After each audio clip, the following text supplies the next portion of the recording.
American Television Network, part of the KFTV Spaceship Institute.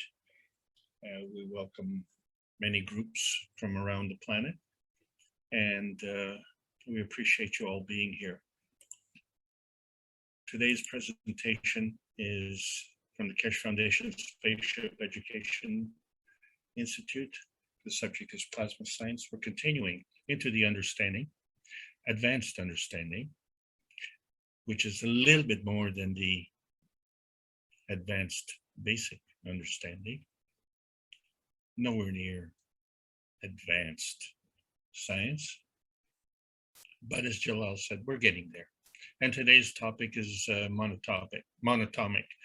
Not the first time we're talking about it, but we want to add to it. My name is Alexander. I'm from Canada. It is August 29th, 2021. This is the Keshe Foundation North American Plasma Education Series. And welcome, everybody. So today we're going to be talking about some chains. And I would like you all to rise and sing the national anthem. No, never mind. This is not a football game. Okay. So we were talking about, please excuse my sense of humor. I'm trying to have some sense of humor in this pandemic. We all need to have enjoyment when we're working too. So that's what we're trying to do. But in review, as Jalal mentioned about the teachers, we started with basic teaching, which introduced terminology way back October of last year. And we did some intermediate and advanced teaching, as mentioned. It's all part of the basic teaching. And then we opened up some basic understanding. A little bit more advanced, we discussed all these subjects that you see here. And then we moved ahead a little bit with intermediate understanding. And now we're involved with advanced understanding. And as we moved along through the various subjects, today's subject is monatomic. And we have a couple more classes, which will be coinciding with the 20th anniversary. So terminology is very important. So we're going to review a little bit of the terminology. And of course, we're focusing on monatomic today and what it means. So monatomic has a relationship with the magnetico-gravitational relationship. And so the new students need to learn about these words. The mature students need to use them in the daily dialogue because this is a natural process. We call it natural plasma because it is natural. We all want to get back to nature. Well, you can't get more back to nature than discussing natural plasma. And one of the aspects today is the monatomic aspect of it. So all the would-be teachers need to see how to interpret this because we are trying to take off the chains of man.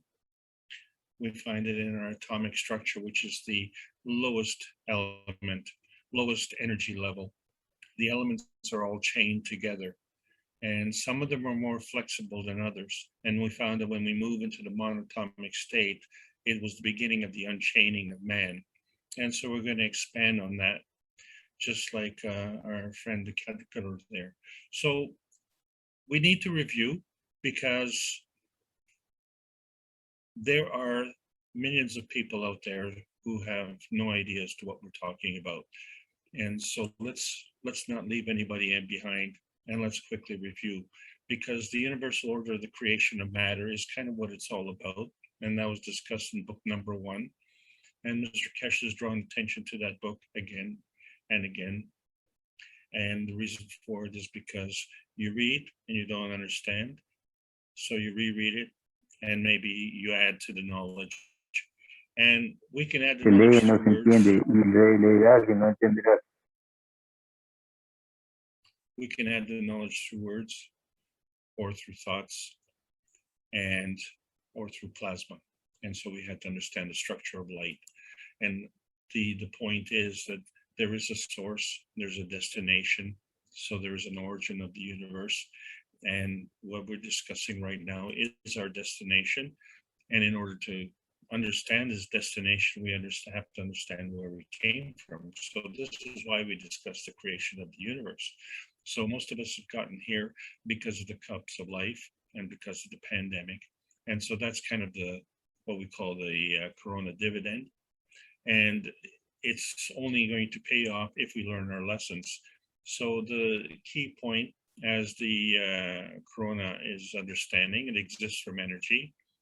Corona is an energy pack, and so we're an energy pack, and we're always in motion. And because we're in motion, we have to have a charge so we know which direction we're going. But on the picture book number one, we see we can create a field. And in that field is containment of energy. And how do we contain that energy? And where did that energy come from? So in the picture on the right, you see that there are two fields and they interact. And so there's energy going back and forth between.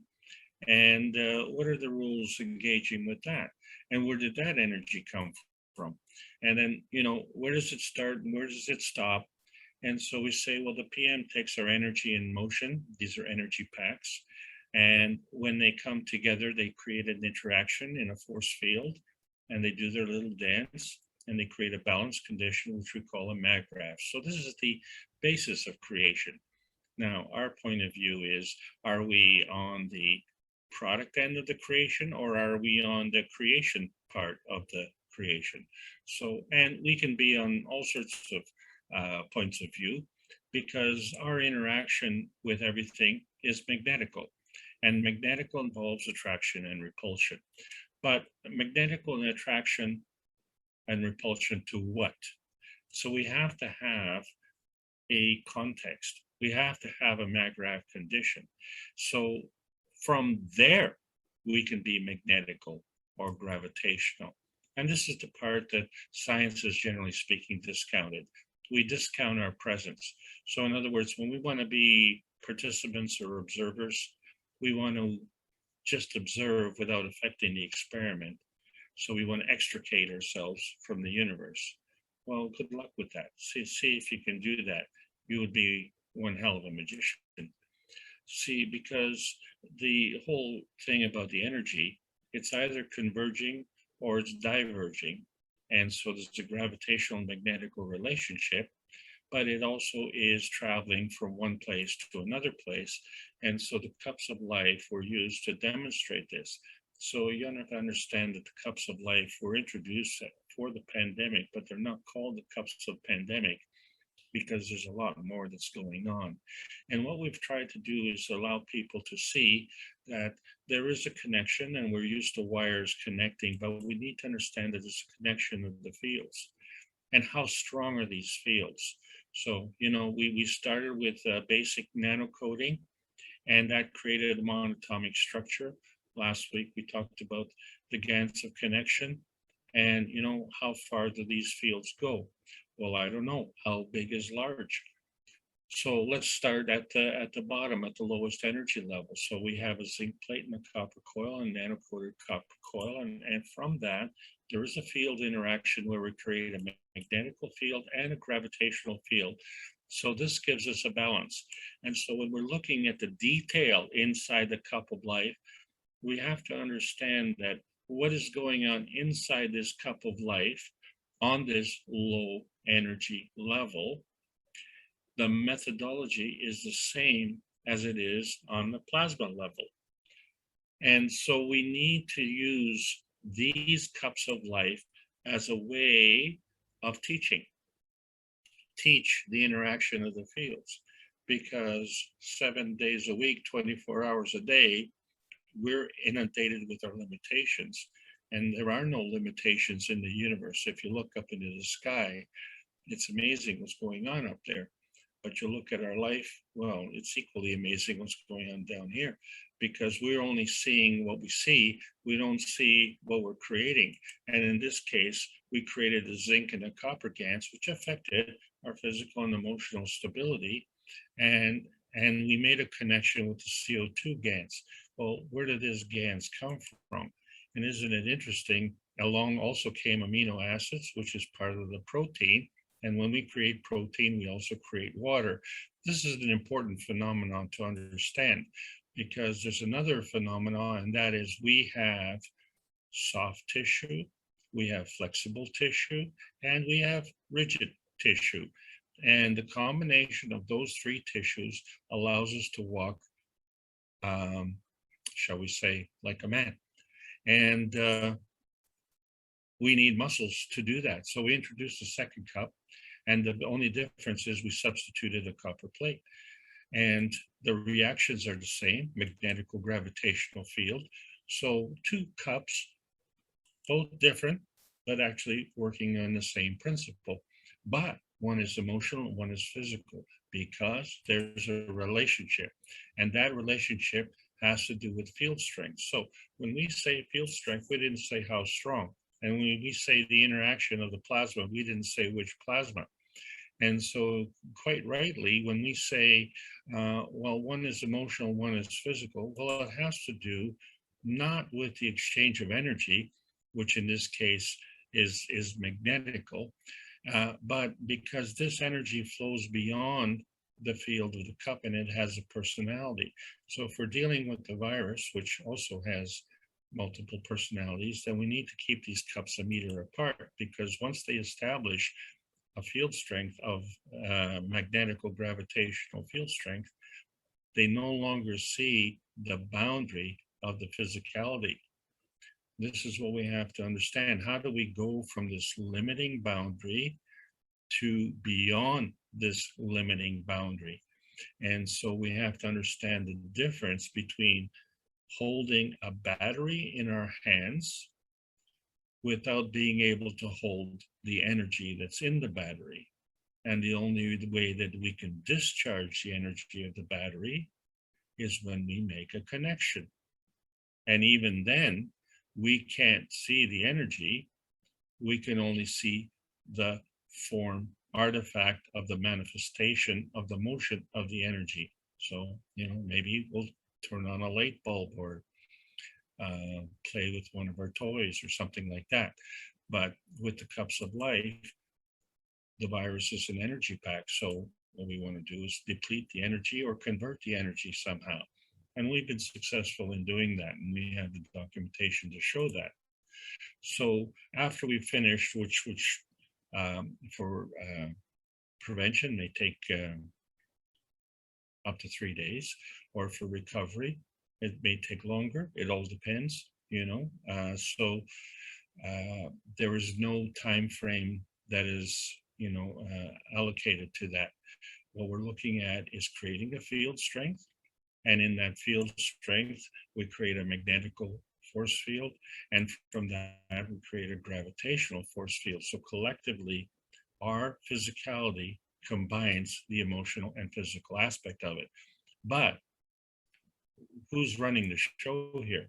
So we introduced the cup of soul, which is the third cup. And the combination of these three create a basic dimension of our, shall we say, living environment, which involves then magnetical, gravitational, and soul fields. And we find the soul fields are in the center. So not only does each cup have a magnetical gravitational relationship and each cup have a soul position, but the collective arrangement of the three cups creates a magnetical gravitational relationship, and the collective arrangement also creates a soul field. And this is the beginning of a star formation. And with respect to this star formation, it has to have a reference point.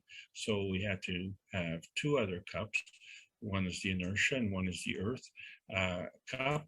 And so when we looked at the cup of inertia, it is basically created the same way with three components, but there's a difference. In the cup of inertia, all the components are nano-coated, and they do the same thing. Again, magnetical gravitational field. And then when we introduce the cup of the earth, all three components are nano-coated, but now we introduce the iron coil. And the same reaction happens, magnetical gravitational field. So when we're saying nanocoating, nanocoating of what? And when we're saying GaNs, we have to say GaNs of what? And when we say field strength, same thing. We have to say field strength of what? But then we also have to say field strength of what, where. So when we look at all five cups together, we find that there's a relationship between us as physical beings as humans, and the relationship between our environment, which is our Earth. And there is an interaction and a connection between. And so there is the origin of the unit of the energy, which is the PM ticks, which are traveling all over the place. They come into a force field, which we now call the principal matter, the transition matter, and the convergent matter.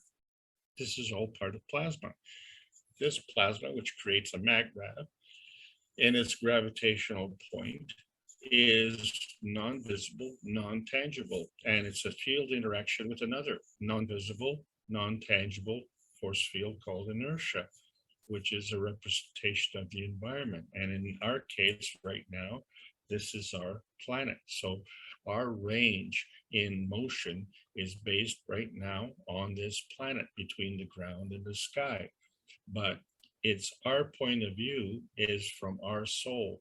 That is what's within us. And so when we look at our structure, we see that the dynamic plasma structure, of which is our gravitational component, is our emotion, physicality, and our soul. But that has a relationship and somehow gets transformed into a relationship with our environment. And then there's another relationship that we have with our environment, which allows us to move. So we actually have two transformations, one into our physical body and our physicality into our physical environment. And from there, it gives us both. We can have a transmutation into our plasma state, and we can have a transmutation into our physical state.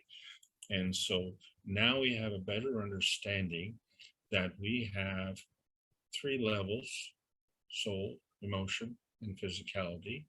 And there's a relationship to the basic. And, we're just slightly above basic in these classes right now. But we see that there's a dichotomy with the GANs and nanostate, because that's physical, but it affects our emotional state, which is not physical. So the conversion from the physical GANs to the emotional GANs is a point of conversion, just as it is a point of conversion from our physical state to our soul. And so there is a governor of our environmental physicality. There's a governor of our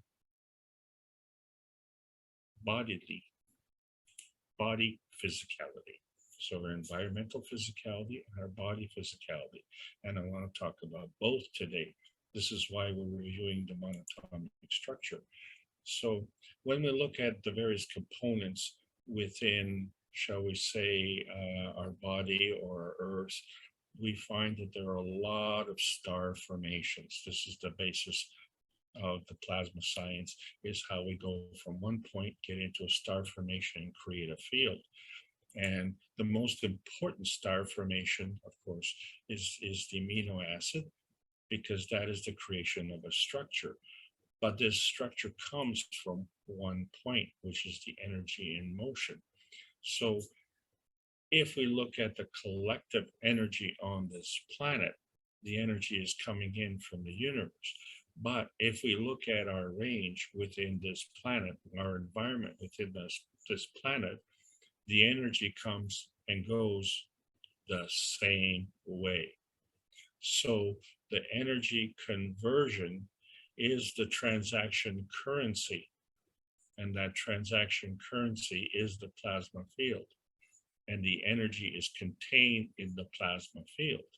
So there is a way to move the energy from one field to another field, and this can be done, obviously, physically and emotionally, but more importantly, it can be done plasmatically. So that's the point. I was trying to make a point because we are doing dimension building to understand that we have already been created. So how did we build these dimensions? So it would be instructive to learn how to put these points together.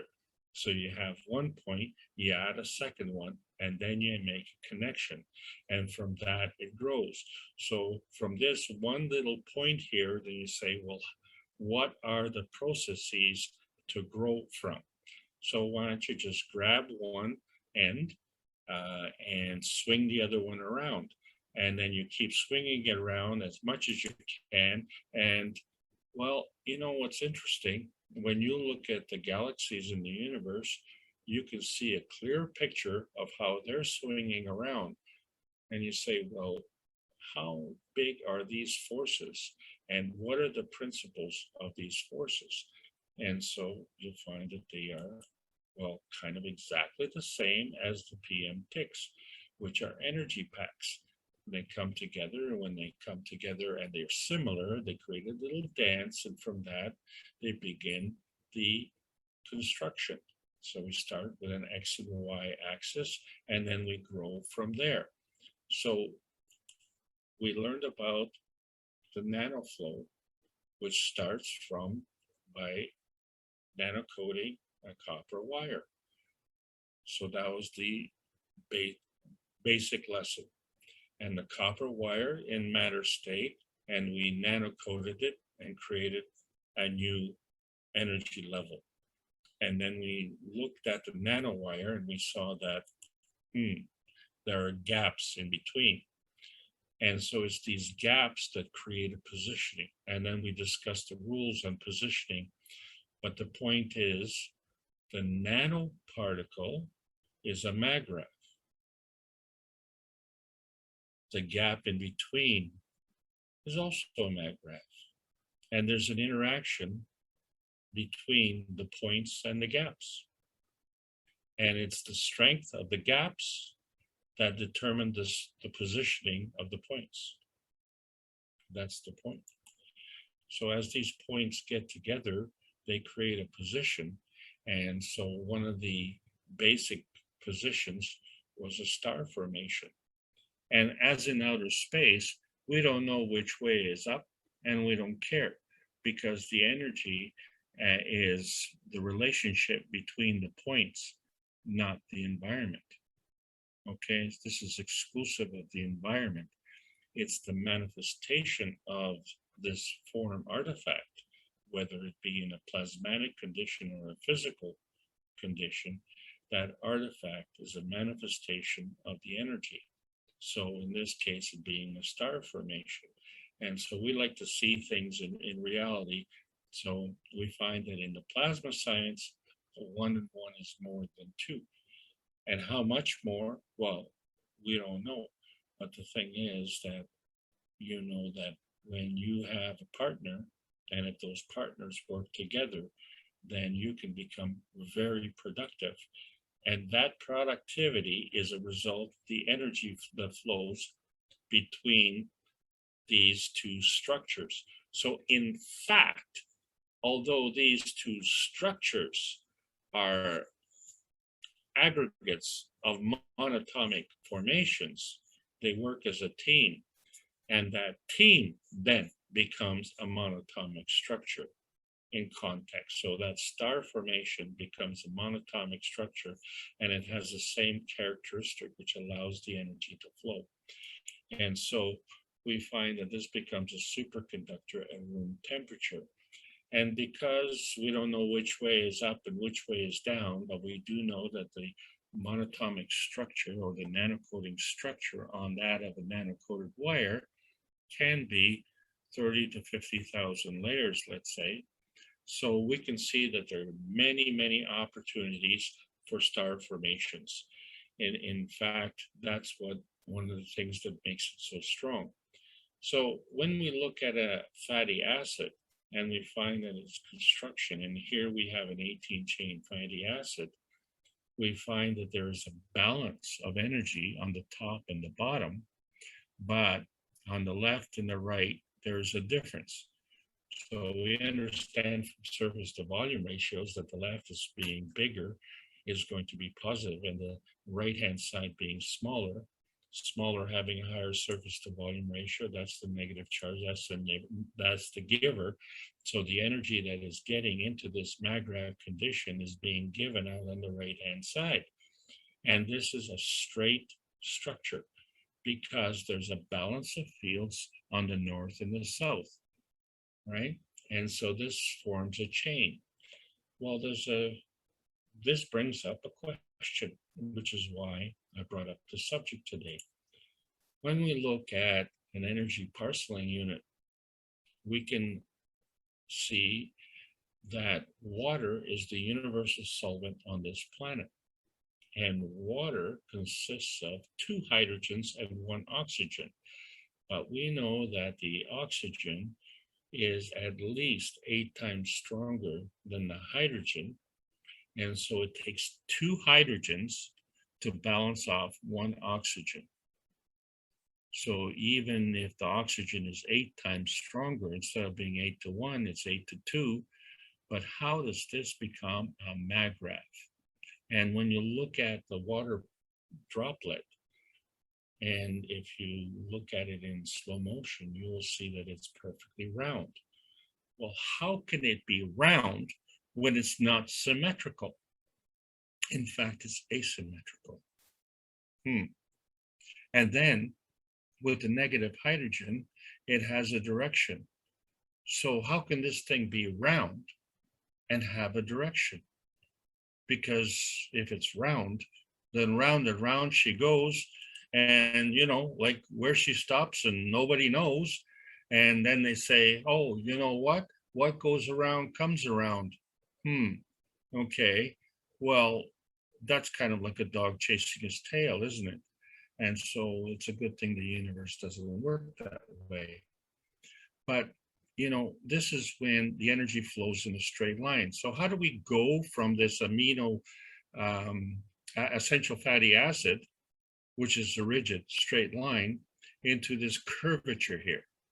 Okay, and it's not just a curvature, but there are bends. Okay, so how do we bend? And how do we bend and keep this together?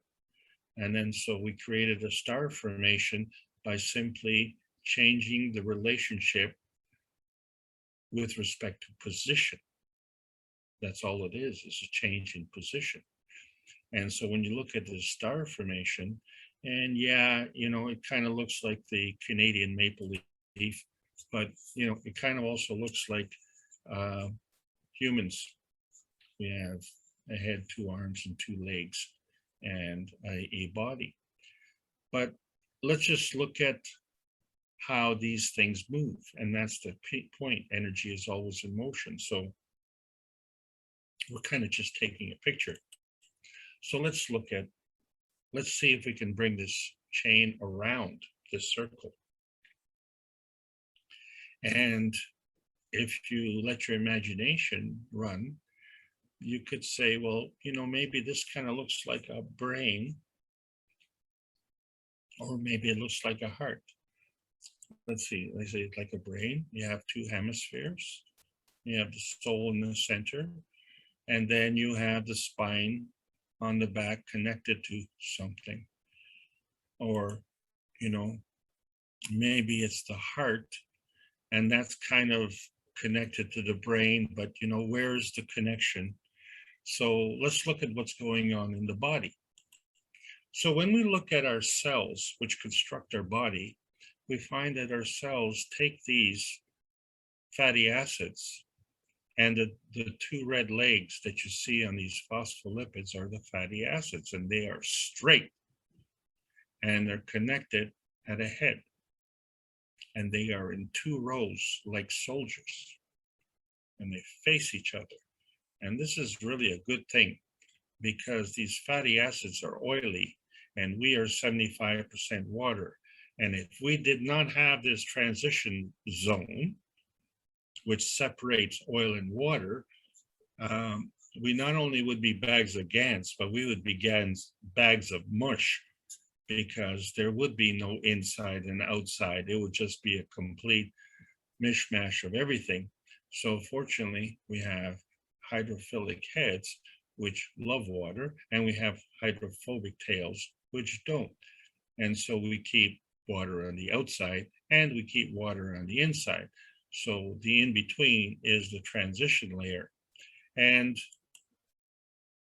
our transition from the inside to the outside stays within our body. And the Earth's transition stays within its core and within its magnetosphere. And we happen to be within the range of the Earth. So our range is anywhere within the Earth's range, but our range is maintained within our body.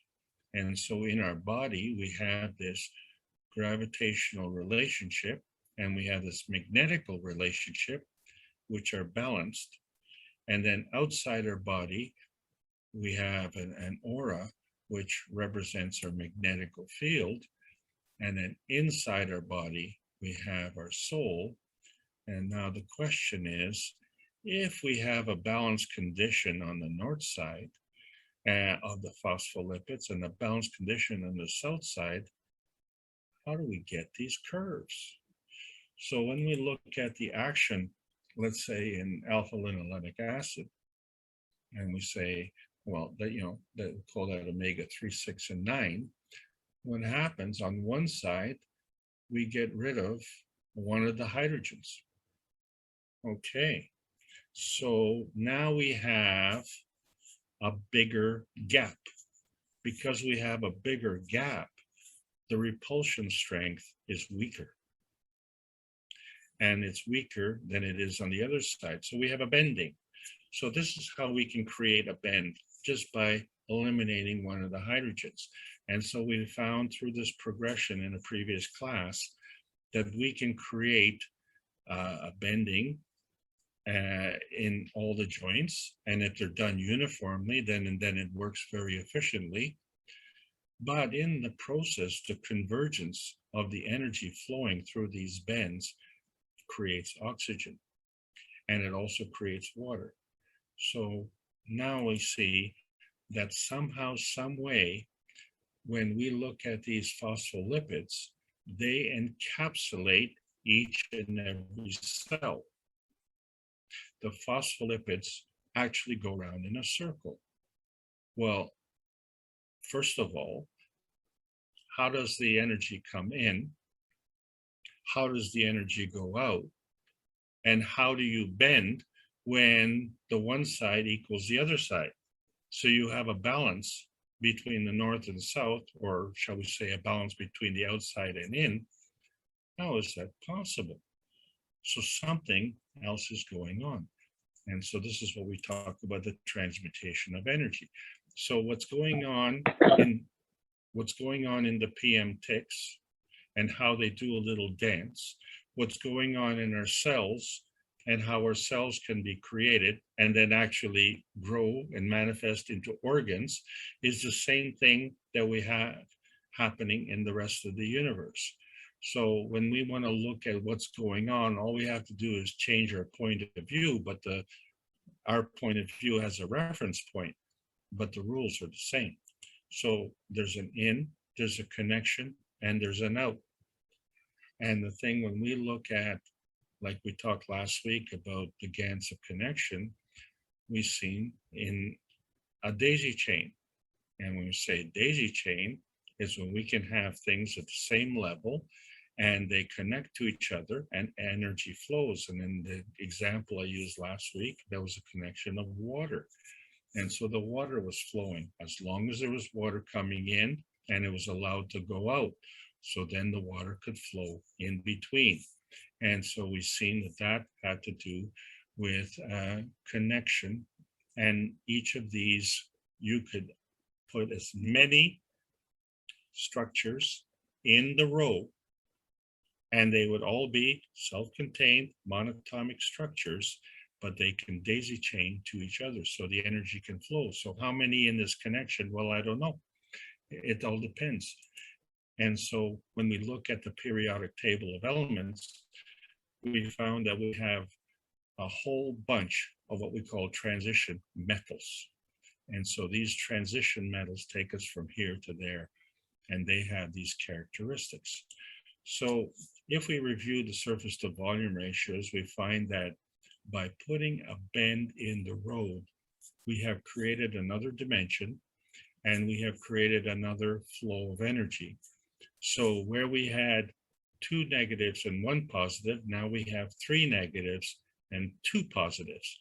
But at the same time, going on a different axis, so let's say the first one on the left, you only have the x-axis. We put a bend in the road, the x-axis has a bend, but now we introduce the y-axis, and the y-axis introduces another oxygen.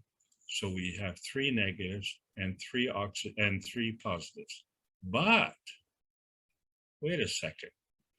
The 1 negative at the top is connected to 3 positives.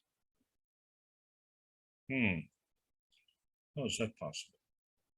Well, let me just see here. What happens if we keep bending this thing? So we all know, talked about last week, the shine. The shine had to do with how flat the field of rotation is. The flatter the rotation, the greater the shine. And so here is a zinc plate. And as you can see, it's kind of middle of the road shiny. It's not dull, but it's not brilliantly shiny. And we find that we can bend it. It's very pliable. And so we bend it. And we find that, okay, that's possible. But if we keep bending it, we find that it breaks. So somehow, some way, that flexibility has been compromised. So in fact, that chain has been broken. And I didn't have to use scissors or whatever. But how I did it is I put the 2 plates together and flattened them out. And so when we look at the chain, if we say, I can flatten out this chain, and if this chain has links on the side, and these links are negatively charged, then they cannot combine. They have to be facing outwards. And so the chain can fold over, but there's something wrong. We are missing a charge. It is not possible to do this. What we have to have is an opening of the field. Okay, because if this is a representation, let's say, of that fatty acid, so we have hydrogens on the left and we have hydrogens on the right, and they balance off, there is no reason for the bend unless something happens. So either we minus 1 on the inside, or we add more on the outside. Okay, so now if we look at the flattening of the field of rotation, we find that the flatter it is, the incoming and the outgoing are coming together. And as they come together, they repel. So if they repel, then we found that, well, how do we get that bend? Because if they're repelling, then that bend would be fatter, kind of like the crust on a pizza. And you say, okay, well, there has to be something going on in there to allow this to bend. And so what you create is a rotating field. Now, when you look at this rotating field, that is like a small atom. And when you look at the rest of the universe, that's like a big fat atom. And the reason I'm saying that is because the plasma rules that create the universe, or that create this convergence of PM ticks, are the same. The rules are the same. So now that we have this gravitational MAGRAV condition, now this can converge And in fact, we can make the turn. And so we find that if we use this shinier metal, and if we put an additional loop, in other words, a maggrav at the one point, we can not only impart rigidity, in other words, rigidity of the flow in and the rigidity of the flow out, but we can bring in springiness. And not only can we bring in springiness, but we can create flexibility without breaking the joint. And you know that you can do that because all of you can clench your fist and you can open your fist and then you can clench your fist. And many people go to the gyms and exercise and they're opening and closing their joints all the time and they don't break because they are flexible. You can take your skin and you can paint your skin and then your skin will relax. And the reason they can do that is because it's flexible. So we have some chains which are flexible and some chains which are rigid. And this is what allows the diversity to happen on this planet. But from the plasma science, what we're looking at, this convergence, this rotating field on the right-hand side is like a monatomic structure. And from that monatomic structure, it expands outward. But because the energy has to flow in, it comes in on one way and goes out the other way. Well, what determines that this energy will go out in the same relative direction as the energy coming in? It has to do with susceptibility. If we change the susceptibility, then that energy may not go back into the principal universal line magnetic field strengths. It may go to another one. So in other words, when two maggravs come together, if they have a relationship, they may have a connection. But since in this picture we only have one maggrav, so to maintain that maggrav, that energy has to go around. And how did it go around this sharp turn? Well, it had another maggrav in between, and that's the connection point. So where do you also see this phenomenon? So if we look at the origin of the universe as described in book number 3, we find that one field creates the two. So we said there's a relationship where as if the one neutron creates a proton-electron relationship. And the combination of the energy in the proton and along with the electron does not equal the energy of the neutron. There's something missing. And so we find then that's the plasma energy which we haven't taken into account. It is that plasma energy that we don't take into account when we look at the matter state, and then we see how what happens with the monatomic structure. This is not possible. It is possible in the physicality because it's a low field strength. But when you get into a plasma field, there has to be an opening. There has to be an inside. There has to be an outside.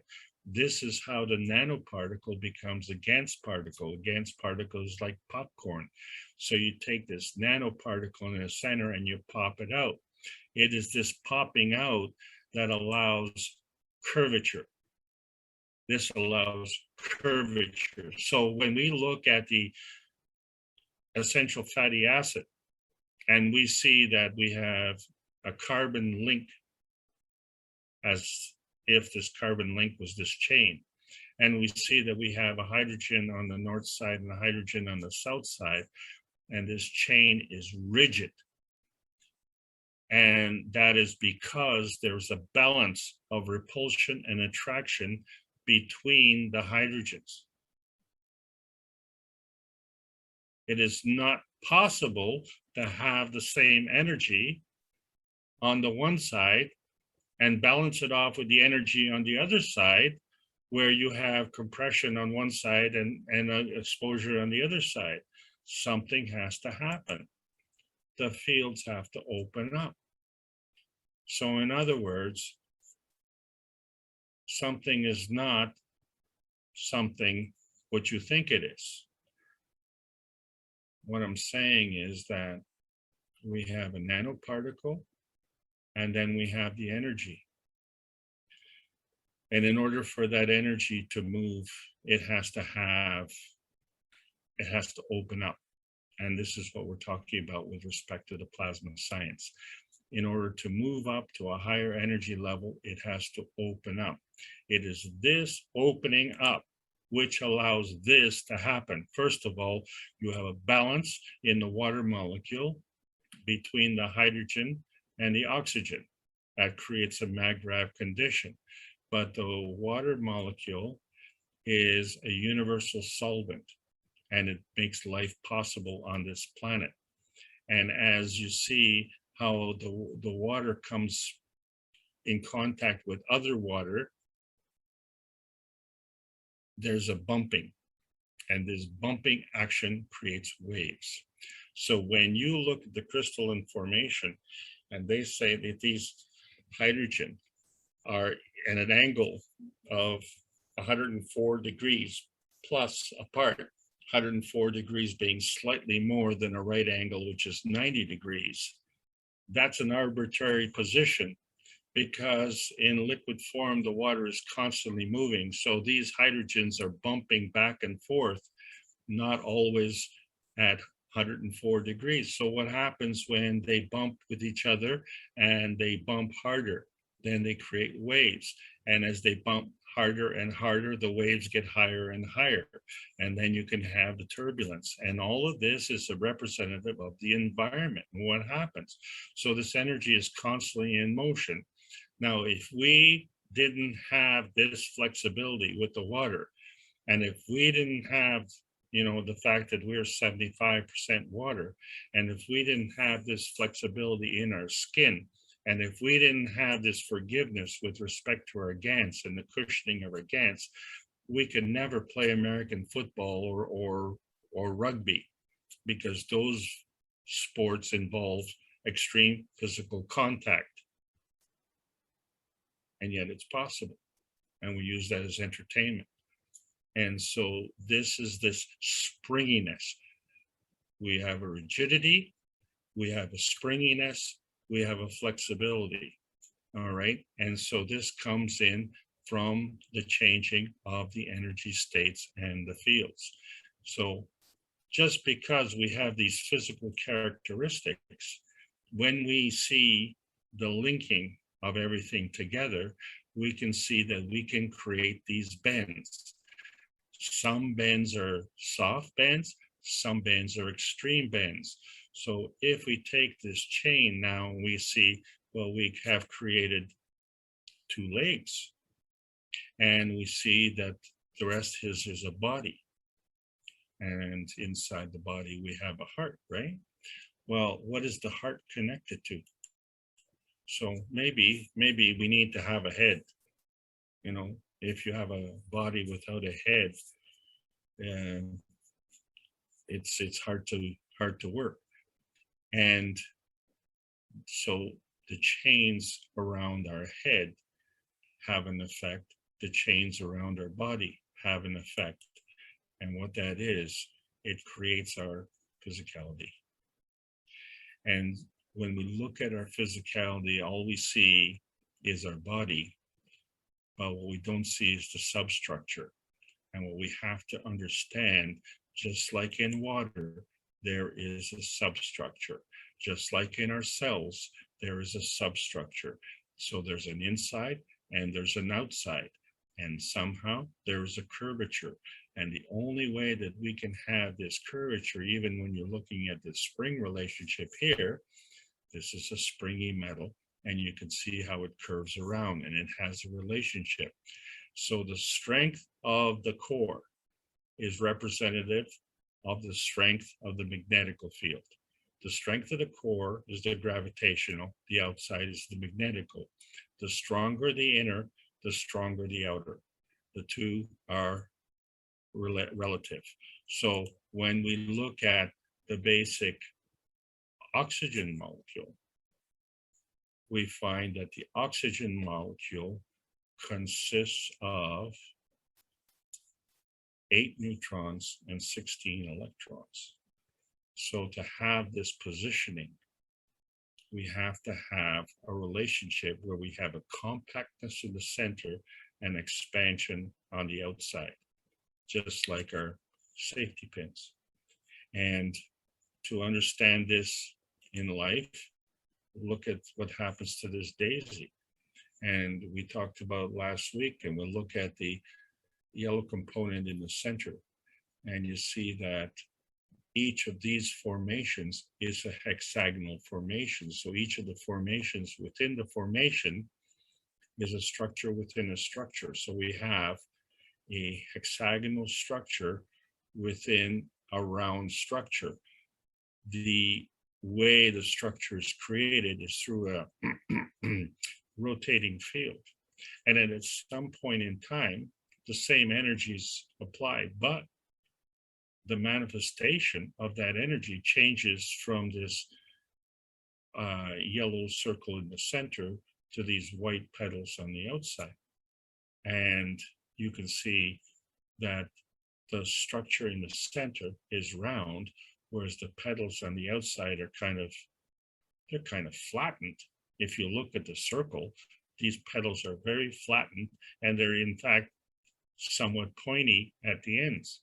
And there are other plants that are extremely pointy. In fact, there are some plants that are downright prickly, like roses, for instance. Beautiful flower with all these pins all over the place. So when we look at plasma, we have to understand that plasma is a kind of energy state. And because of how it's affecting our life, it's very important. And if we intend to catch a peace dividend, if we intend to catch a corona dividend, we have to understand how these things interact. So what I've been trying to demonstrate is how all things are working in combination, and there's a pushing and a pulling, which creates a magritte condition, but there has to be a residue. And that residue is the energy in motion, and it is that residue which allows the curvature. And how do we have this interaction of energy? And the rules that we have on this planet apply to everything in the universe, except we're ignoring one most important rule, and that has to do with the ethics, because the ethics follows the same energy path, but it involves morality, compassion, and courage, something that we don't have enough of on this planet. And the reason we have a dearth of that is because we are ignoring the obvious. So the plasma conversion has to come in to help us to restore our emotional and physical vitality, because the actions that we have on this planet are depleting us of energies, and some more than others. So when we look at our soul of the body, and this is all that we see, that is a very limiting transformation. That is just our transport vehicle. But when we look at the soul of the man and the combination of it, that is the transformation of energy. And we need to elevate ourselves to get in between the two. So in summary, when we look at this reality, we have to understand that there's a perception of what we call a stacker reality, where all these energies within the stacker units all come together and they form another. The formation of this other field is what we call a manifestation, and it is the plasma feeding that leads to this manifestation. So we always say the manifestation could be non-tangible or tangible, non-visible or visible. Sure. So it could be plasmatic or physical. And, you know, what we see is all we understand. That's the light matter, but the substructure is the dark matter. So there's a plasmatic reality and the physical reality. Whichever reality you're talking about, that is the form artifact that is manifested. And so the emotions of presence is also a manifestation, therefore a form artifact of what? All of this is energy in motion. But some people, well, we all need energy. We all need to be self-serving for our needs. No one knows our needs better than us. But do we have to do it at the expense of others? And do we have to really be skillful at being deceitful and double crossing others? Because really, there is an overriding desire, and that is to get back to nature. But when we look at the relationship of the magnetical fields of the sun and those of the earth, and we find that the field strength is so much different. Well, that's where we have to come in with our thinking. Which part of the relationship are we? So when we look at the peace dome, what do we want? We want peace on earth. And why and how do we do that?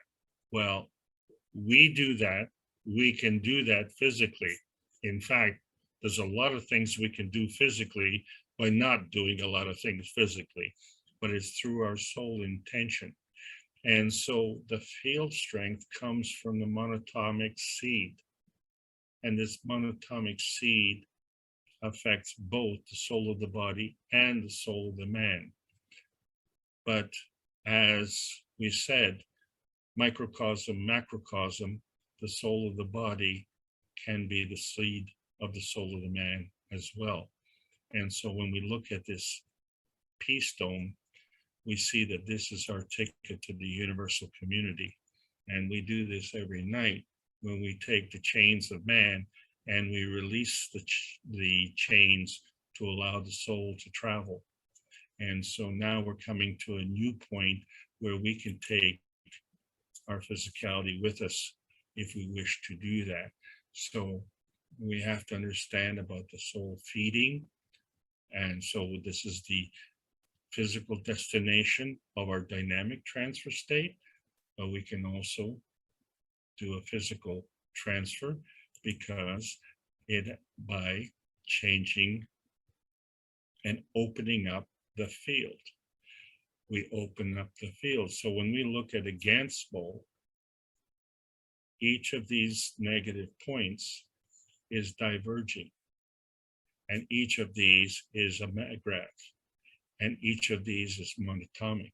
So when you're looking at a Gantt particle, the energy flows as a combination of multiple monatomic structures. But each of these creates a structure. And there's a boundary. And so we see from the logo of the Hispanic community that we can all have a magnetical extension of our physicality with our arms and link up with our neighbors and create a bigger bond. And so we can do this physically better. We do it plasmatically because the plasma manifests the physicality, not the other way around. So that's why the Universal Council emblem does not have the physicality. So when you think about this, remember, you can't think about this physically. You have to think about this with your mind. That's why the soul food says, tune in, turn on, and drop out. Drop out of your physicality, but allow the energy to come. Still allow the energy to come. You provide the pattern, you get that energy. So when we take our little caterpillar and it starts to fly, it transforms into a butterfly. And so when you look at the wings of the butterfly, it's like the two hydrogens in the water molecule. And when you look at the body of the butterfly, it's like the oxygen in the water molecule. And the flapping of the wings is the bumping back and forth with the fields. And this allows the butterfly to fly. And wouldn't it be amazing if man could design a spacecraft to fly like a butterfly? The only thing we could do is sting like a bee. Keshe Foundation Spaceship Institute is bringing this plasma science into public domain. We need the World Peace Treaty to move ahead. We need to restore physical and emotional harmony and vitality because we've been depleting our energy. We need more energy to advance to the next level. And as we gain more knowledge, we also get this energy. But automatically we become truth seekers. And here's the problem. Do we become difference makers as a result? So each of us has to, shall we say, come to grips with that reality and understand that the dynamic plasma state within us is the universal language throughout. And that's why the plasma science needs to be delivered in exchange for peace on Earth. Thank you very much, everybody, for allowing me to make this presentation. I hope you enjoyed it.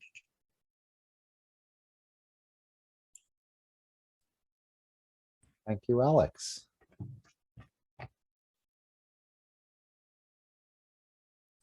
If we go back to the water molecule with the two hydrogens, I'm still confused on why one of the hydrogens has to leave and go off as a, I guess, a PM tick or something. Why? And wouldn't that create an unstableness in the water?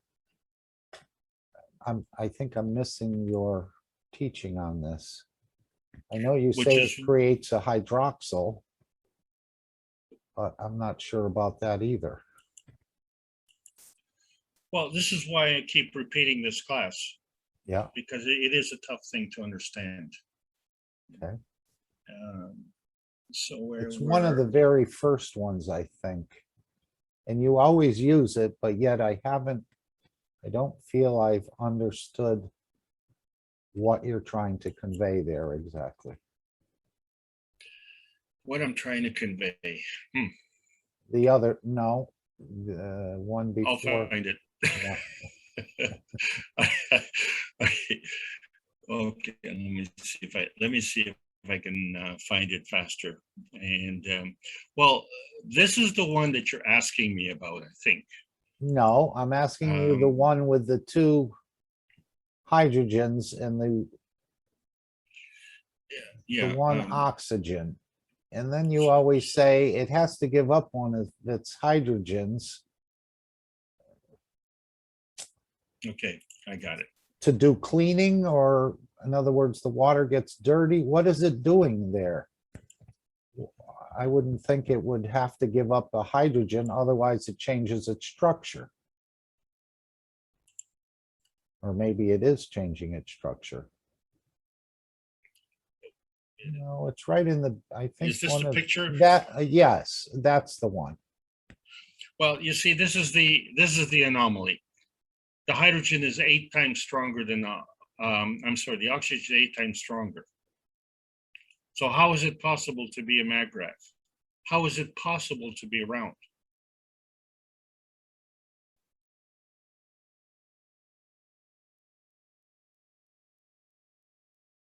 A maggrav is a balanced condition between the magnetical gravitational field force. How is it possible for this thing to be balanced?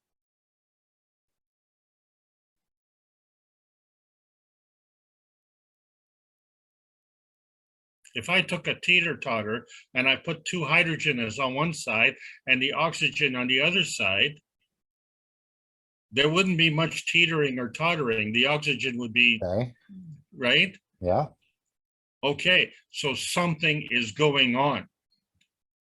Okay, so these hydrogens are moving and they're bouncing back and forth. Okay, where's that energy coming from?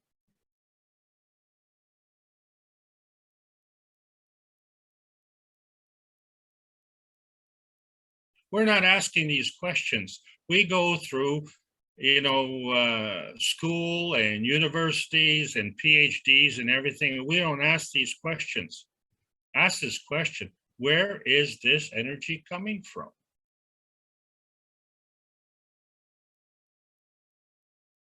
This is a balanced maggrav condition. Something's missing.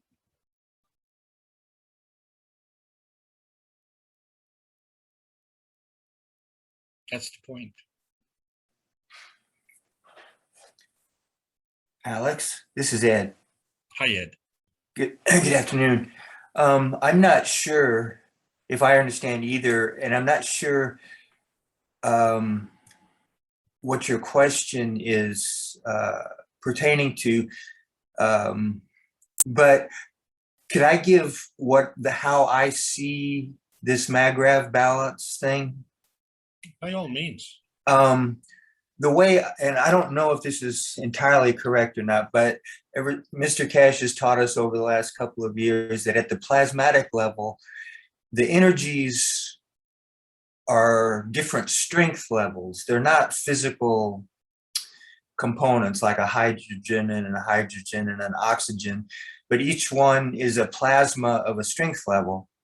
And the way I've always pictured it, like when they combine, all the plasmas combine and they create a certain strength level that then reaches a balance point, which is this circle, and it manifests in the physicality as a certain structure. And that structure is what we see as H2O. What do you think of that? I think you're right on. Okay, so the balance structure, the roundness is in the plasmatic. That's the balance where it reaches its point of physicality. So, oh, why? You're making me happy. okay, well then take over, please. No, you take over because you're doing great.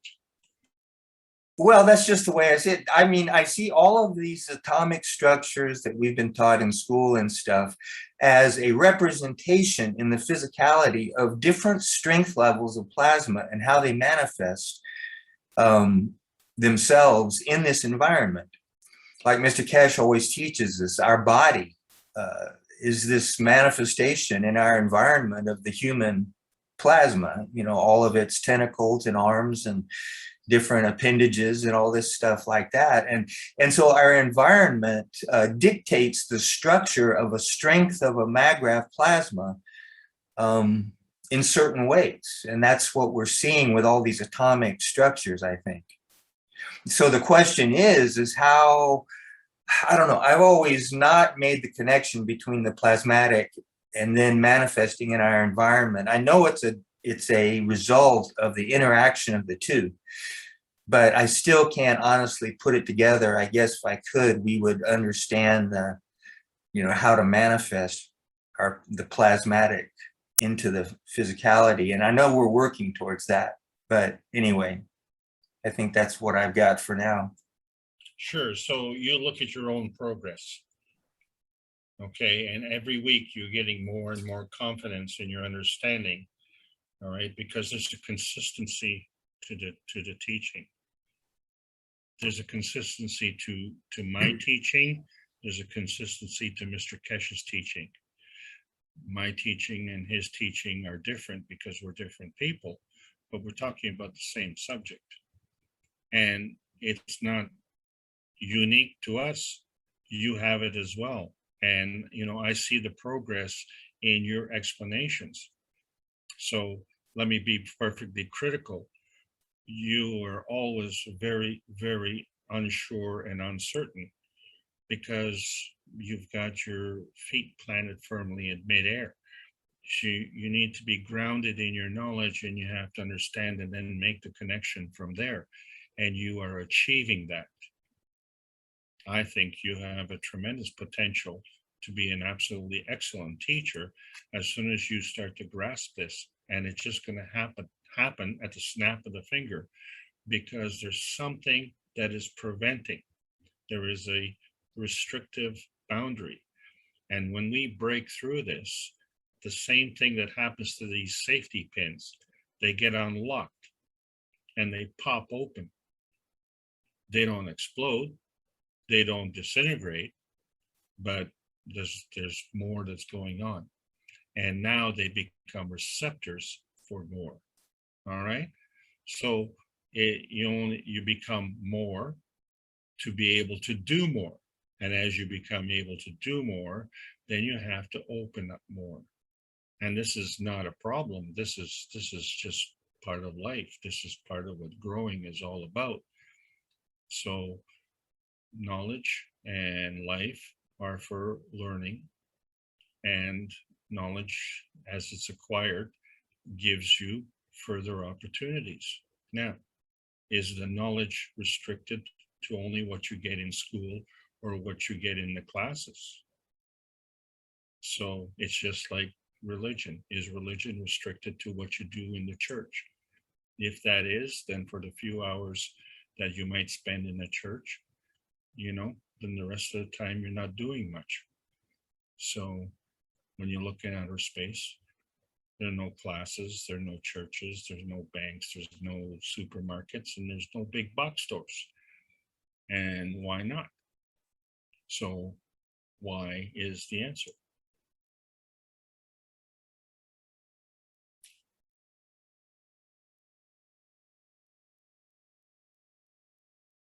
So that was a compliment for you, Ed. Okay. Thank you. Oh, thank you. You've been persevering through all of this and agonizing over it. And I know that. But the fact of the matter is you're giving your time and attention to it. And as such, if it's not making sense, if you go to sleep at night with what you've learned and you toss and turn, because what you've been taught doesn't make sense or doesn't merge with your soul, then, and this is what the problem is. And this is one of the problems that so many of our soldiers have a problem with, okay, because their actions are in strict opposition to their soul, because the soul would never hurt anybody, and least of all would hurt you. And to commit suicide because of your depressing feeling towards your actions, which were forced upon you. And so the solution for all the suffering that you inflicted was to inflict the supreme suffering to yourself. No, that's all energy binding. That's all energy stealing. You stole the energies from the other souls. But, did you do that willfully, or, were you deceived? And, were you part of the process, and can you change? So the thing about the life and the learning is we all do wrong things in our life. And the only definition of the wrongness and the rightness is when we look back and measure our progress, if you will, through life. But when life is for learning, then mistakes are for learning. If you didn't make any mistakes, would you learn anything? And so, one of the sins is to not learn from your mistakes. And do the mistakes have to be harsh? In some cases, yes. But that's an individual thing. So there's no universal way to say, well, I'm going to, if you measured it from 1 to 100, I'm going to apply 87 degrees of harshness to you, Ed. Or, Mark, I'm going to apply, only 48, and then, maybe Jalal, he only needs 50, it's just, I'm just saying, you have your own journey, and your journey is your journey. Why? Because you came from an area where you had a field strength that was the convergence of the PM ticks that created your soul position. And your soul position came from a destination point, which was the inertial reaction between the sun's position and the earth's position, not the physical position, the plasmatic position.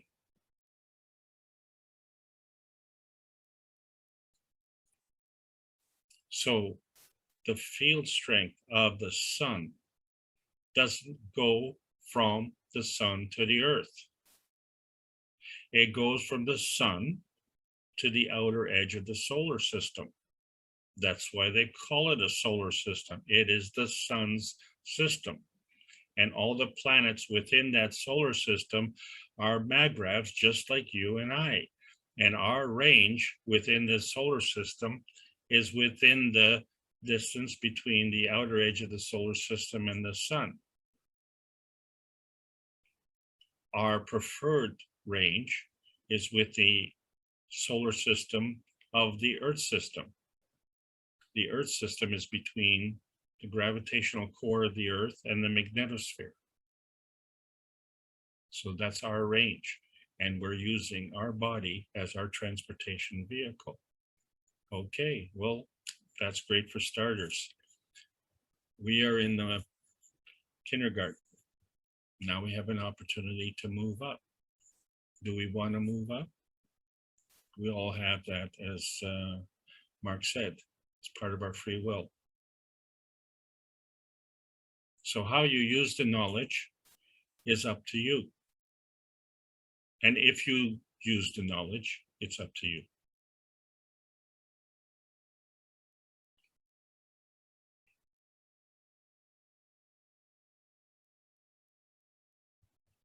So I have another thought that I might like to voice. Good, go for it. And Jalal might like this, I don't know.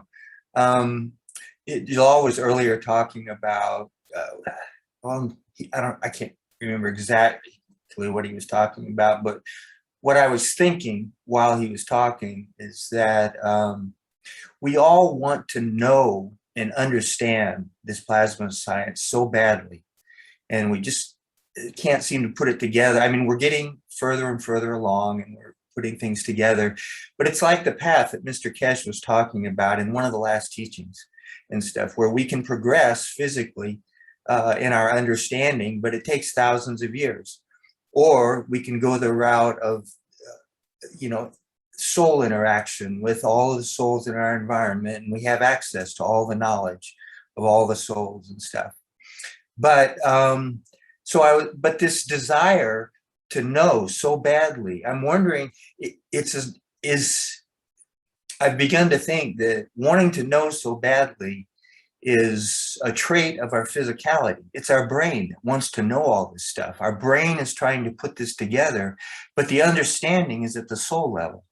And it's going to communicate, but this trying so hard and this wanting so badly, I think is an emotion. And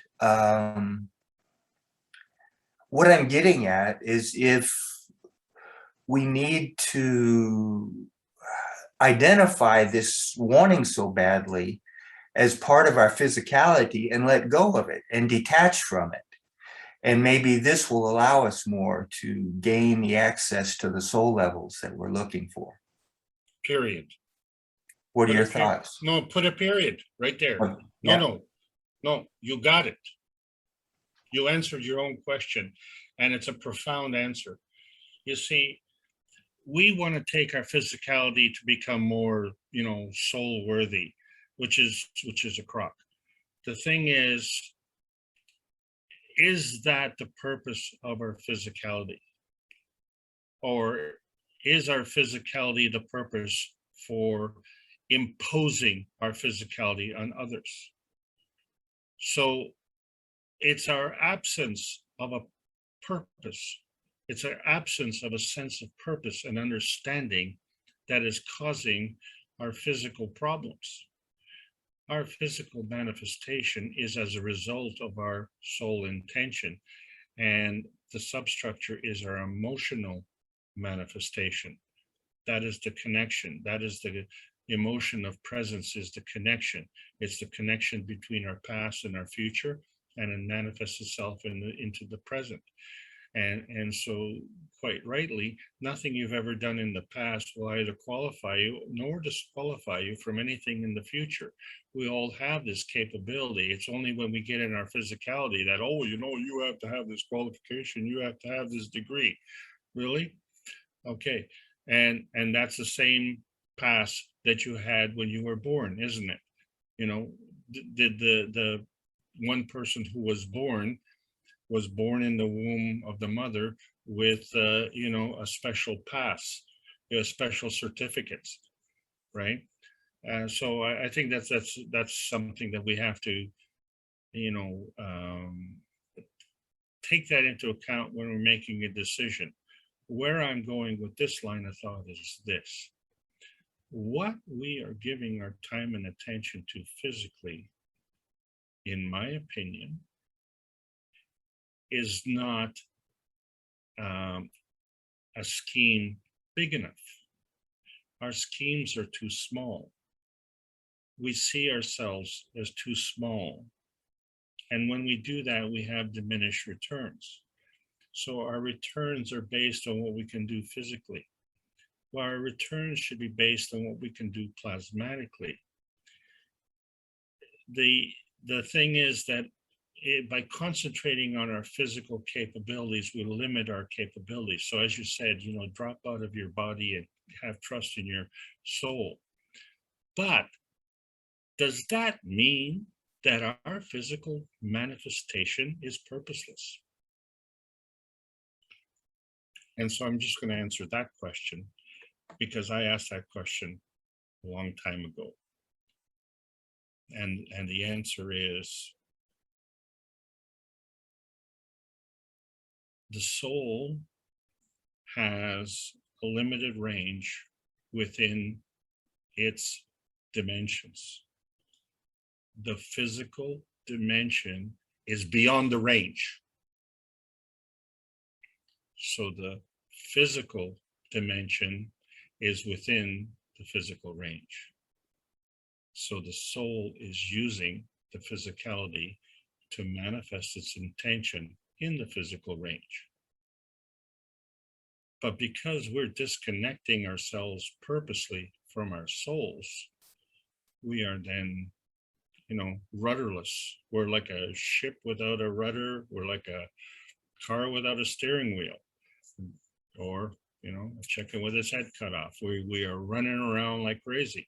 We don't know what we're doing. We don't know why we're doing it. And then we feel depressed as a result of that because we're purposeless. So this leads us to another conclusion, and that is the universal community does not want to interfere. And the reason for that is, first of all, because we are the physical surrogates of interference. Okay? We are the physical manifestation of their intention. All we have to do is connect to them. So when you look at the present circumstances and you ask why, you have to understand that why is the answer. Why represents the disconnect from our soul. There is no purposelessness of our physicality. Nothing is for nothing. There's always a reason. Something is always something as opposed to something else. And it all depends on the interaction of the magnetical gravitational force fields, which affect the balance and positioning of the maggrav position. And these are all done on a plasmatic basis. So once we understand that, then we can say, wait a second. My presence is based on my understanding. If I can expand my understanding, then maybe I can expand my presence. And there are those who interpret that as losing control. How can you lose control when you never had it in the first place? Your soul has the control, and the soul is a product of the creator, and the creator has the control.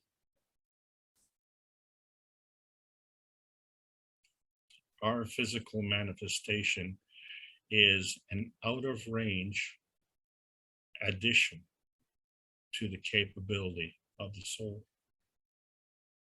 And this is a good thing.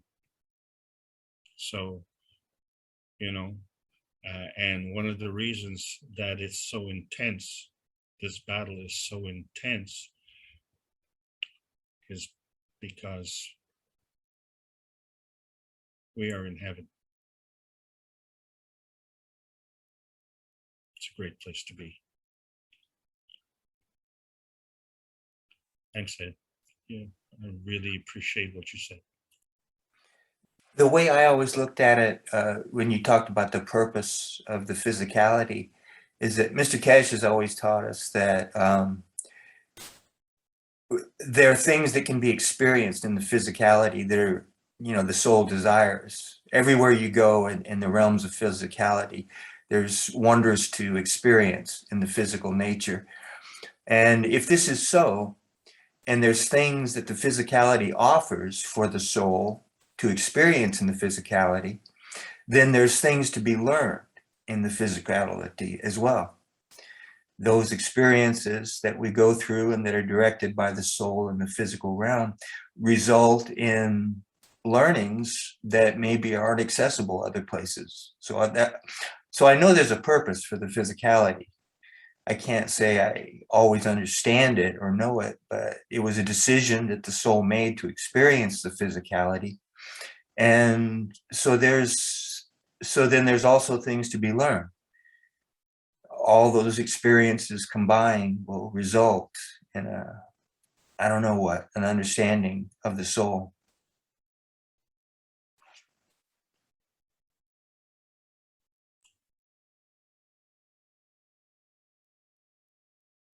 Thank you, Ed.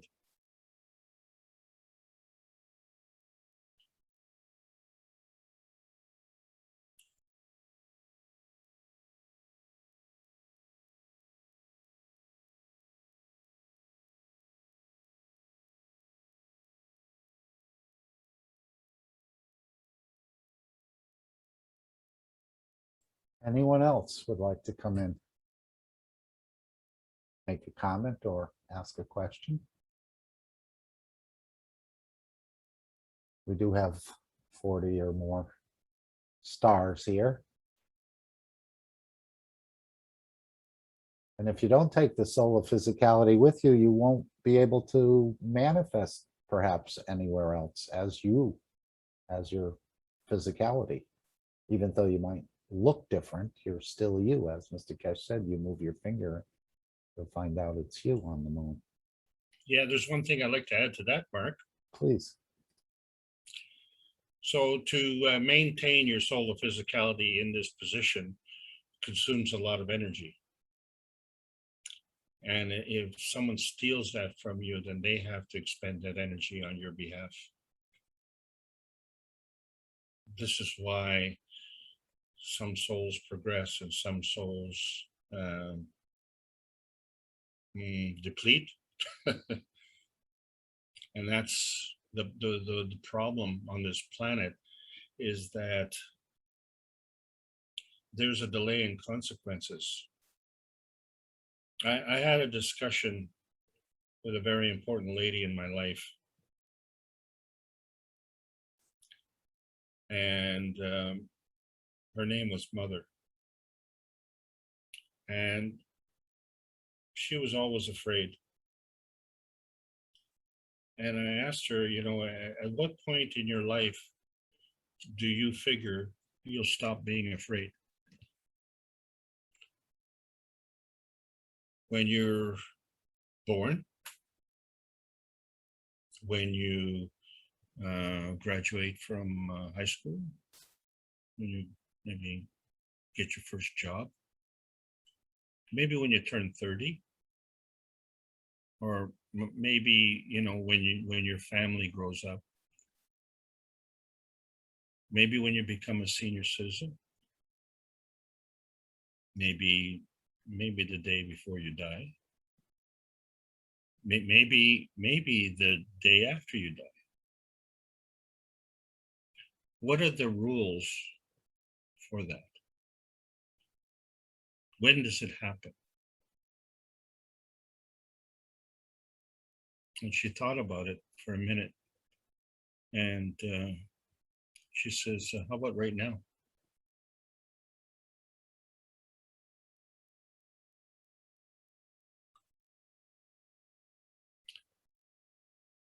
Same answer for all of us.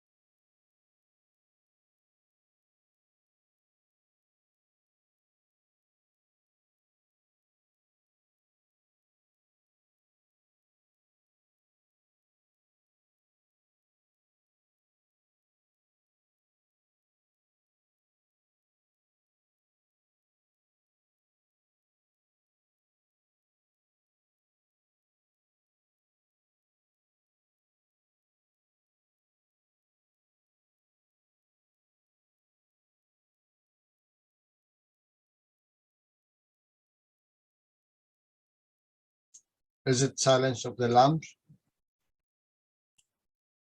The silence No. of the silence of the wolves.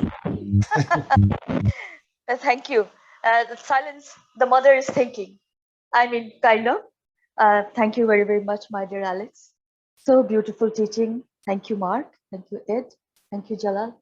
As you said, your mother, yes, the time is now. I always experienced that. Before, that was, I thought I was humble with people, but I cannot hide the truth from inside, and it comes out like anger. And I am very angry, and I supposed to push people out. And then they also trying that, saying that they always say that, oh, they're all the chaos we are in tries to dim the light. They always do that. And then laughing away, they say that, oh, you are not shining enough. So then I decided, as a mother, as a daughter, as a kid I was, the experiences, this is the time now. Now is always there. Now is the moment, it is always there with you.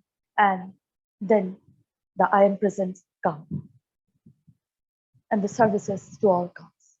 And in the way, I even like, I depleted those energy I don't need anymore. And I became so light. And I thought in my heart and soul that there were so many energies. I thought it was me, my body part, but it was not. They were not my part of my body. They were always hurting me, kind of. Anything, a thought process, a social process, a national process, a political process, a growing child process, becoming a mother process, everything that is going away. And this is what, as you said, Mark, as you asked your mother, yes, the time is now. You have to understand in the level of understanding how, as you open the safety pins, have to open safety pins. It has to open for safety. That is it. That is universal. If you block it, then it is not safe. It can bend in another way. And if you are opening it, then another safety pin will come. Another thing you can stitch together like that. Another safety pin will open. This is how it will move on in the now, always.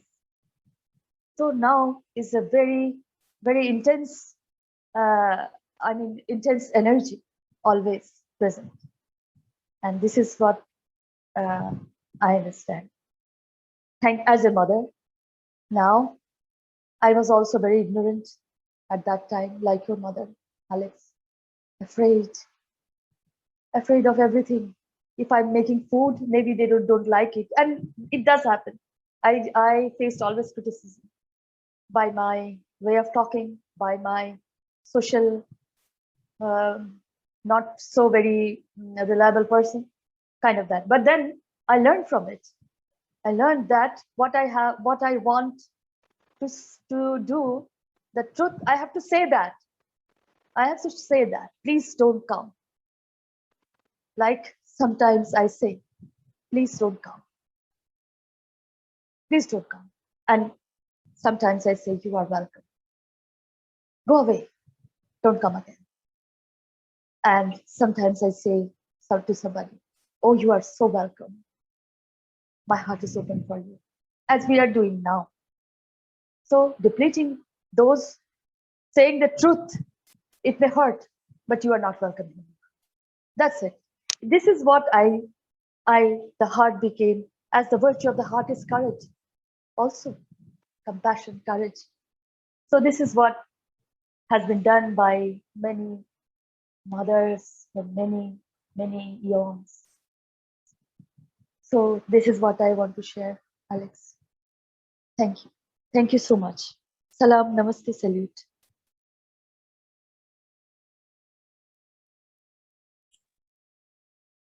That was beautiful. Thank you very much. Oh, you're welcome, my dear.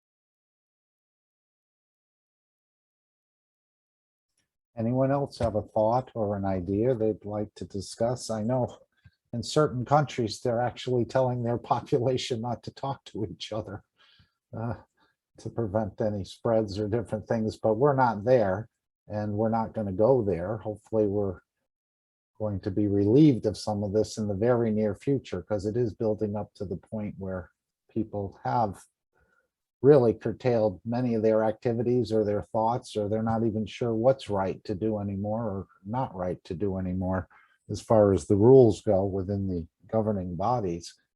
But we're not there, and we're here where we can have somewhat of an open voice and an open mic. So I'm just hoping someone else will come in here and share something with us that they'd like to perhaps discuss, or a question you've had.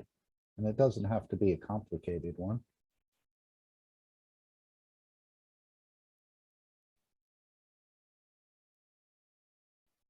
And sometimes it's not as easy to get the knowledge seekers to open up, but that's fine as well. Maybe they're communicating on the soul level, which is of course the way we'll be doing it out into space with no mouth and probably no ears. See, Mark, things are going to change. They are And changing. yeah, and it's really the way we've been educated through our schools and through our social customs. In many ways, this is in opposition, but our school education and our social customs are in opposition. That's the reality. And the question, really should be, how do we align our education with that? And when I was first introduced to this type of thinking, the one thing that I was quite proud of, was all my accomplishments, whatever that was. But a lot of that had to do with the praise that I got as a result of these accomplishments. Like to say, oh, well, you passed your driver's test, so you have a license. That's one accomplishment. Or you write the exam and now you can go into grade 4. What is the level of your accomplishments? You're always wanting to achieve a higher and higher level. And then once you achieve that higher level, what do you do with it? So maybe you have bragging rights. I have to wonder, when we have these physical games and we have different leagues, different levels, and we promote ourselves to higher levels, so you have the minor leagues, you have the major leagues. And then even in the major leagues, you have different divisions. So you go, second division, first division, then you can go to the premier division. And then, from there, you have the World Cup. And so that, is the pinnacle of the achievement within your game. And once you achieve that, then what do? Well, you kind of have to keep playing the game, don't you? Because there's another game that you've been playing all along, and that's, to achieve that level, you have to become a professional, which means you have to get paid for your work. So you love to do your work, but you're getting paid to do your work. But in the end, what do you get? Well, you get a piece of hardware and you get bragging rights. Why do you need bragging rights? And why do you need that hardware? So, really, the participation, shall we say, in the highest arena is, I think, well enough, because let's face it, there's only one winner and the rest are all losers. But you cannot be the winner if there weren't losers. So it's the losers who made you the winner. Without them, you're nothing. So, the achievement of, say, winning the trophy. Okay, well, this is great, and it shows what you can accomplish when you give your mind and attention to that, and you develop your skills. But let's raise the stakes of the game, and so we find that we're in a pretty serious game right now, and comment was made that to work with nature doesn't require courage. And that's true. But to violate nature requires courage.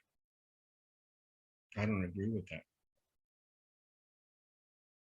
I think to support nature in the physical aspect requires courage. Because as it stands right now, it's a very small group that really understands the rules of the game. And it's a very small group that, if you will, is striving to, shall we say, in that game, trying to win. So, it gets harder and harder. And so it requires more and more stick-to-itiveness. But what is interesting is when you look at that stick-to-itiveness, and you find that collectively, when you see all the collection of the souls come together, and then you say,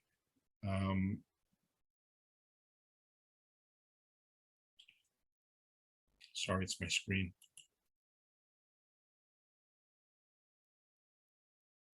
Uh-oh, something happened here. Where did it go? There it is. Yeah, well, it'll come back. We fix.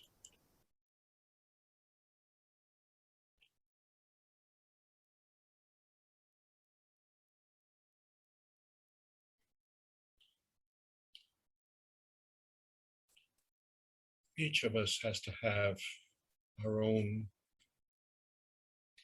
field of reference, our own field strength, and our own MAGRAV condition. And collectively, we can all work together and understand that life is interdependent. So, as I say, you can't be a winner without the losers. So you're dependent on the losers to make you a winner. But that's not a punishment. That's just saying, look, this is what you need to do to be successful. So in the process, for me to be in the presence of this success makes me a winner, even though I'm a loser. So that may sound like double talk, but the thing is, to be part of the process is to be part of the game. And to be part of the game is a success. We are part of the game of life. And if we understand that then there's no admission ticket and there's no real qualification to it, except that there is a progression. And so we have achieved a certain progression where we have a physical capability which other souls may not have, other souls may not want to have. We have made that choice. We want to have that connection. So shouldn't we make the best of it with what it is and understand that, you know, all the mistakes that we make are for learning. Excuse me.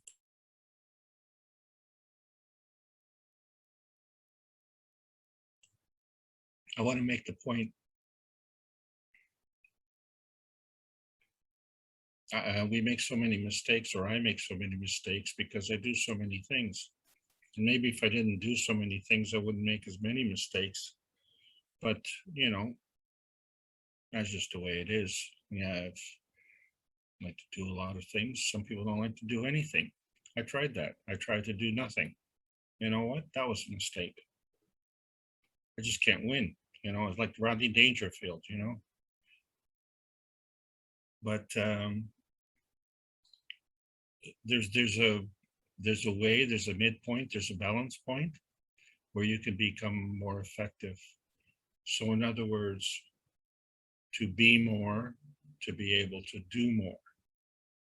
And the only way that you can do that is ethically. Because when you do it that way, then you enlist the services of the universe. And when you look at the size of our tiny perfect world compared to the universe, you understand how much we are shortchanging ourselves.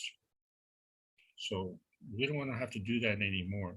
We can see there's a direct relationship to how we see our schemes. So as tiny and perfect as we are, the universe is powerful and vast and great.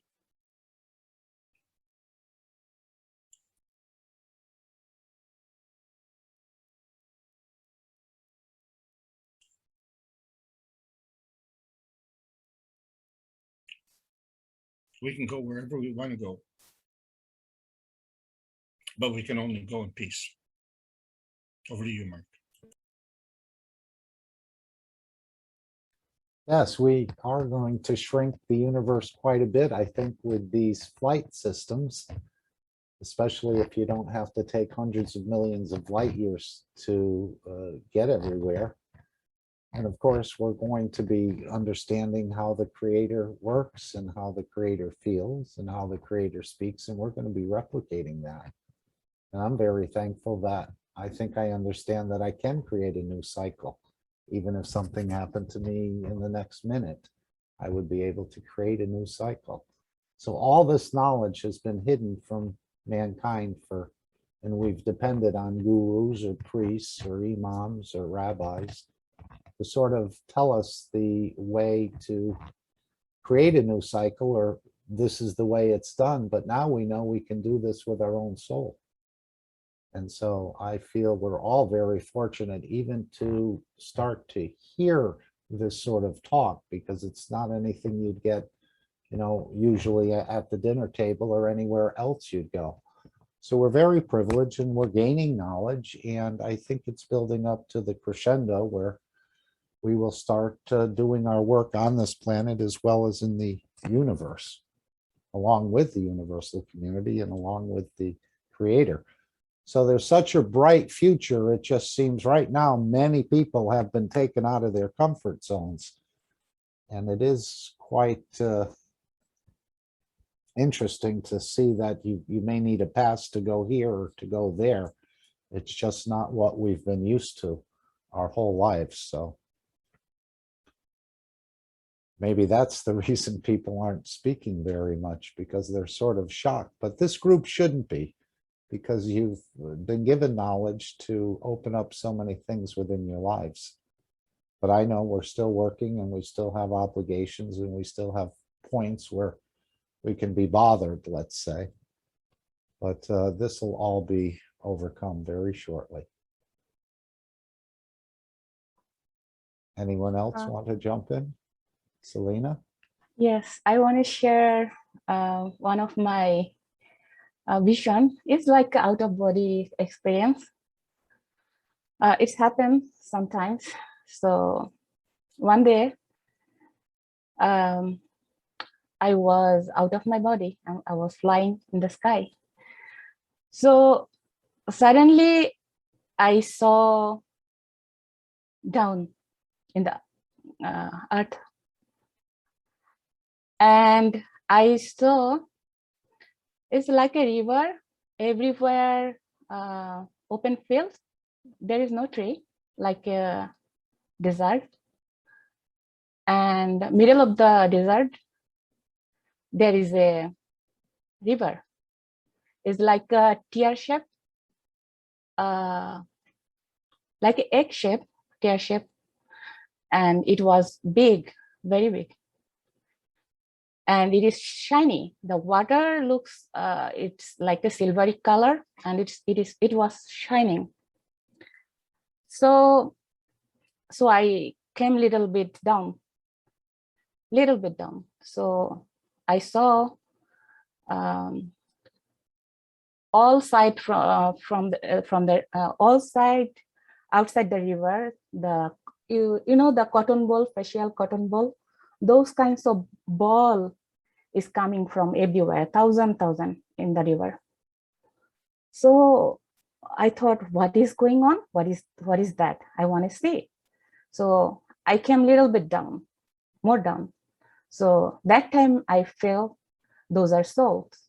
A lot of souls are going inside the river.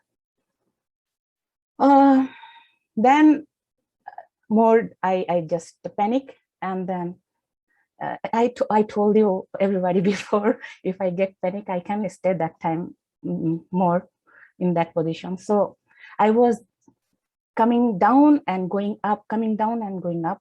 And when I coming down, that time I saw the bigger cloud like a soul. And maybe the river wasn't river, maybe something else. I understood. And then, I don't know, within a few seconds, I just came back to my body. So, and then after then, when I came back, then I calculated the souls are going somewhere. And the river I saw, that wasn't river, maybe a big ship. That is the all I want to share. It was like a 6 month or 7-8 months ago, I saw.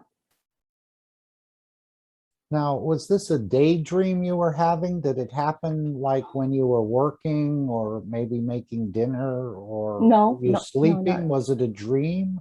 No, when I do sometime meditation, that time it's happened. Okay, yeah. And then before my sleep, and sometimes wake up at the morning time, I lay down like half an hour in the bed. Still, I'm up, but I want to lay. So that time, and sometime after deep breathing, and I go to the meditation, that time I saw those kinds of stuff. And sometimes I can see when I was relaxed, maybe my husband watching TV, I'm laying down beside him. That time too, those are different kinds of vision. I know I'm there, but my mind go there, so I can see. But other time, my soul goes, and it's different kinds. I can explain. It's not daydream. Daydream. It's not dream. It's real. It is real, more than real. Like in front of me, my daughter in the computer. I'm watching her, but when I got those vision, those are more real than that. I'm cooking in front my stove now. It is realer than that. I can explain. It is different.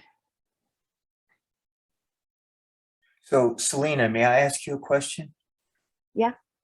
So this out-of-body experience that you were describing, do you remember when you were seeing all this, what were the emotions that were conveyed? My physical emotion, I can keep there. I have to just open mind. If I think my physical emotion. No. I mean the experience that you had, the sight, the desert, when you were seeing all this, what emotions were you feeling? Just seeing everything. What is that? Enjoying the Observing. observing everything. Yeah. So it was just very beautiful and you were enjoying it. Right. Okay. Seems like So- Selena's a frequent flyer.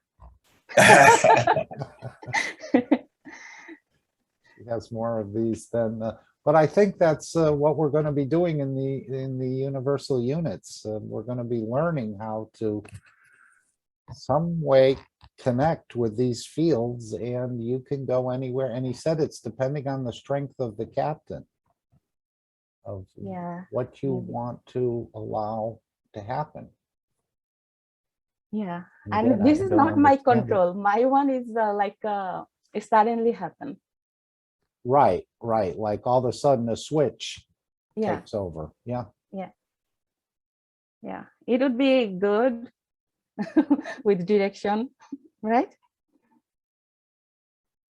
Yeah. Oh, yes, they're just opening this up.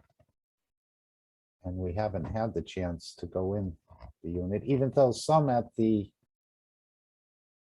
I think in Austria, some Joseph and some others have had an experience, not really with the universal unit, but something with a field unit that was set up sort of like it. But now we know that it was a 10 and now it's a 10,000. So much more powerful, much more enhancing, I would think, than the original. Yeah, it is good.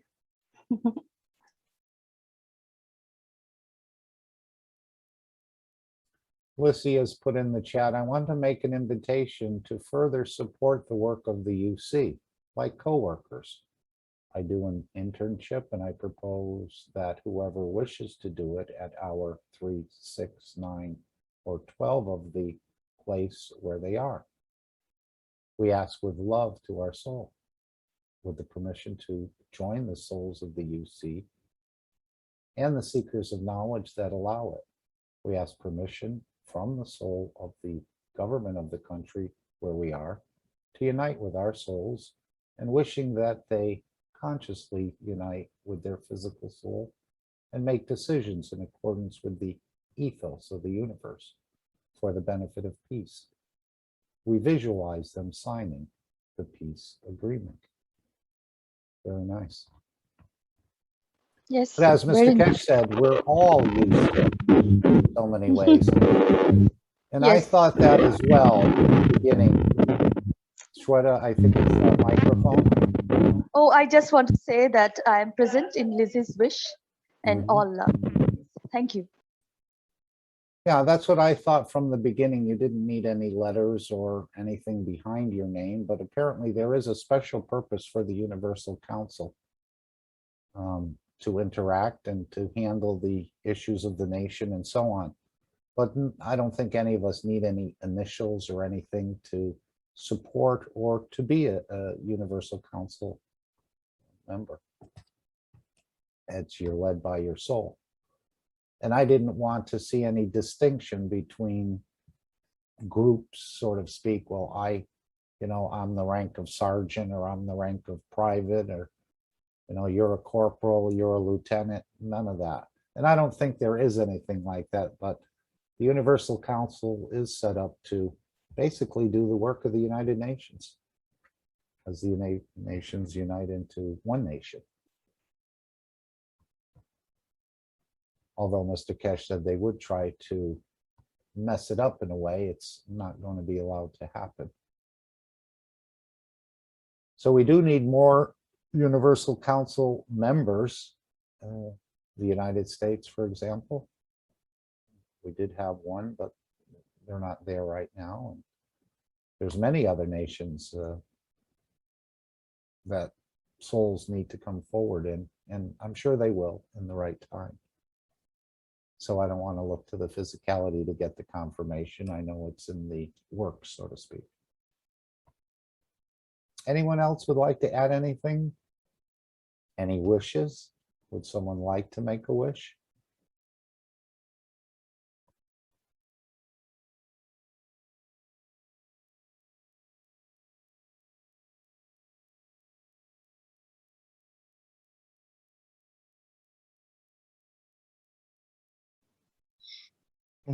Good afternoon. Yes, Patricia. Yes, hi. Since I've got all the Kesha gurus here, I think I'm coming out of the Corona episode, and I have this big rash on my chest. So I would like any suggestions of what I should do. You know what you do with garbage, Patricia? Throw it away. So once it's gone, it'll be gone. Okay, so I just keep on spraying cup one. You got her. Okay. How? Yeah. How does the garbage get out of the house? It's got to go out, right? Mm-hmm. So Yeah, your skin is. I see it like that. I see it like it's bringing out all the toxins. Yeah. So the skin is your physical manifestation of your body, but inside your skin is your gans, and so there's a lot of action that's going on inside, right? Mm-hmm. I saw it also like your skin is almost like your lungs, right? So I'm glad it got the skin, not the lungs. No, you can't do that. You can't isolate one or the other, because they're all part and parcel of the same thing. Imagine imagine if your brain, your soul in your brain said, you know what, you create an awful lot of waste. I don't think I'm going to do this kidney thing anymore. Maybe we'll try something. You need more love. Maybe we'll give you 3 hearts. We'll trade 2 kidneys for 2 hearts. That way you'll have 3 hearts. How would that work? So all things in combination, and there's a reason for everything. So, okay, so the fact that you're feeling uncomfortable with it is a good thing, okay? Because that gives you the awareness that something is going on.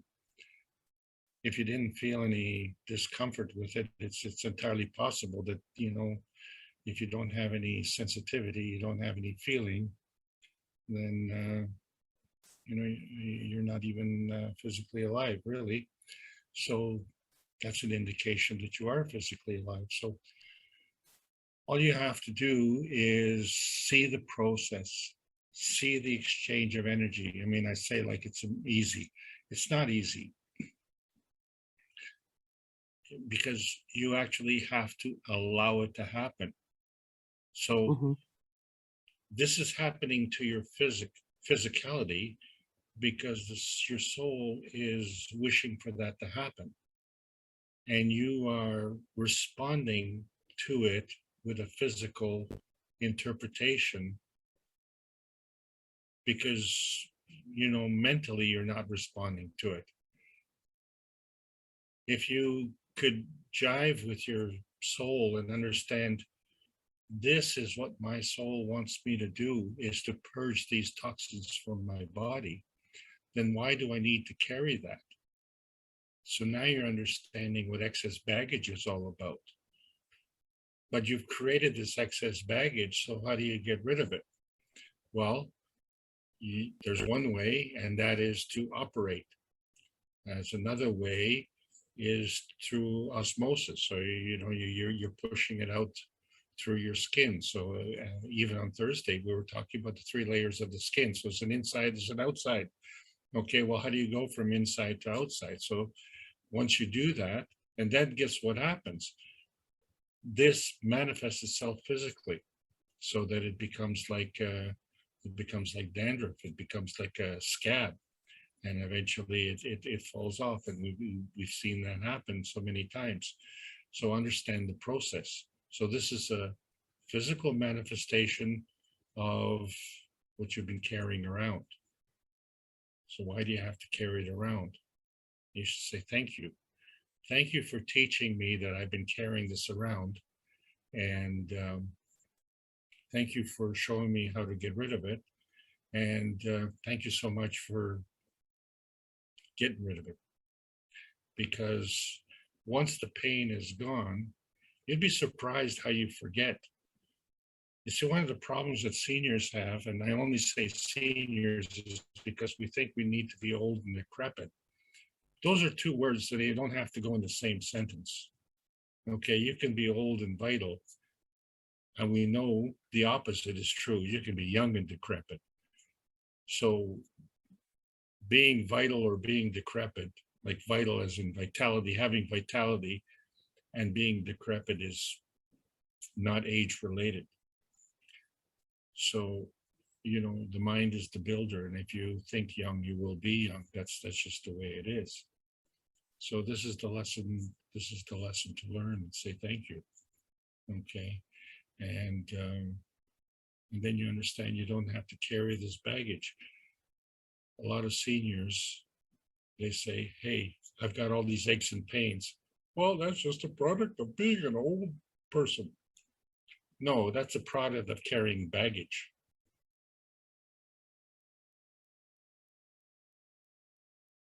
But it's a nice excuse, isn't it?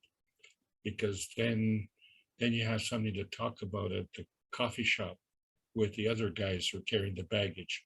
Well, my bag is bigger than your bag, and do you know what the nurse said to me? And I can't believe that doctor, what he said to me, and but I have to do this and I have to do that, and then I have to make an appointment. And so what is that doing? That is giving them a sense of purpose to their life. The purpose of their life is in their sort of golden years, in their golden years, they're sitting in the doctor's office.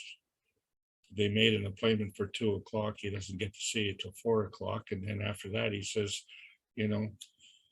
I can't do anything about it, but here's some of our treatments, generally accepted treatments, and you go do that, and then we'll make another appointment in another week or so.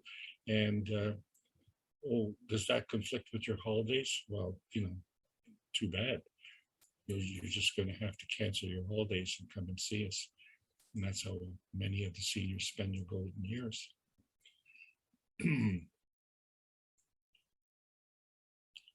The way things are is the way things are, and there's reasons for that.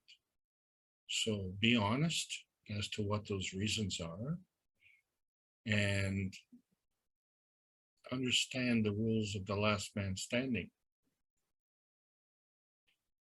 You have a universal right to look after yourself. This is important. That's why you're here.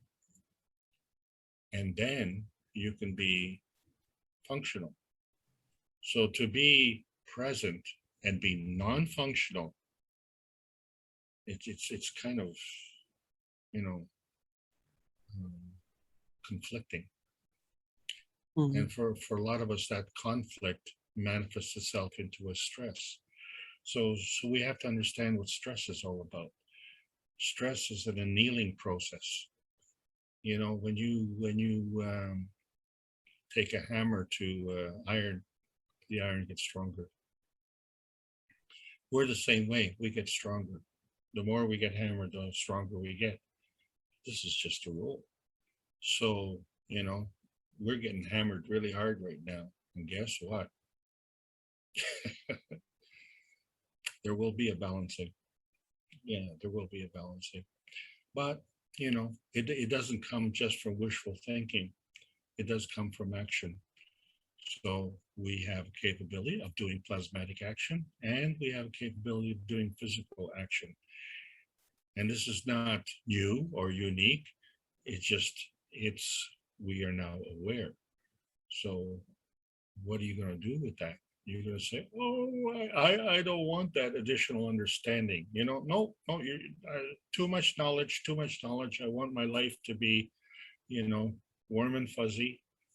Just keep it simple. We are the most complex organism on this planet. The only way that we can see it, keep it simple, is to be organized. And when we are well organized, I think we call that healthy. Yeah, that's a ticket. Healthy. What a concept. Healthy in heaven. I like it.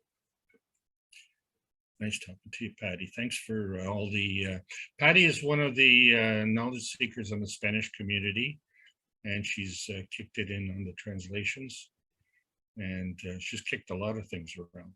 But anyway, the thing is that she's really stepping up, and Thanks a lot, Alex. I greatly appreciate your Thank- work. We've all made a very nice friendship. I know we meet in a different way, and it's really been very exciting. I've started around May, and then being in this Cash Foundation has really changed my life a lot, and I've learned a lot, and it's become a part of me, and I thank everybody. Thank you so much. Yes, thank you, Patricia. And I also want to thank Alenka. She's lurking in the background because she was one of the translators who stepped forward in the beginning, and thanks to her technical difficulties with the computer and stuff like that, the Spanish community has actually had 3 translators. So actually, no, I think there's been 5 altogether, which is amazing.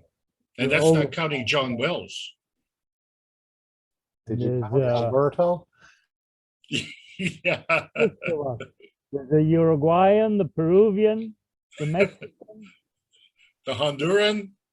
And then we also drop into the Brazilians because we also translate Jalal's meetings. It's great. And We're it's having- really, it's one Yeah. nation. Beforehand, we used to have other translators also.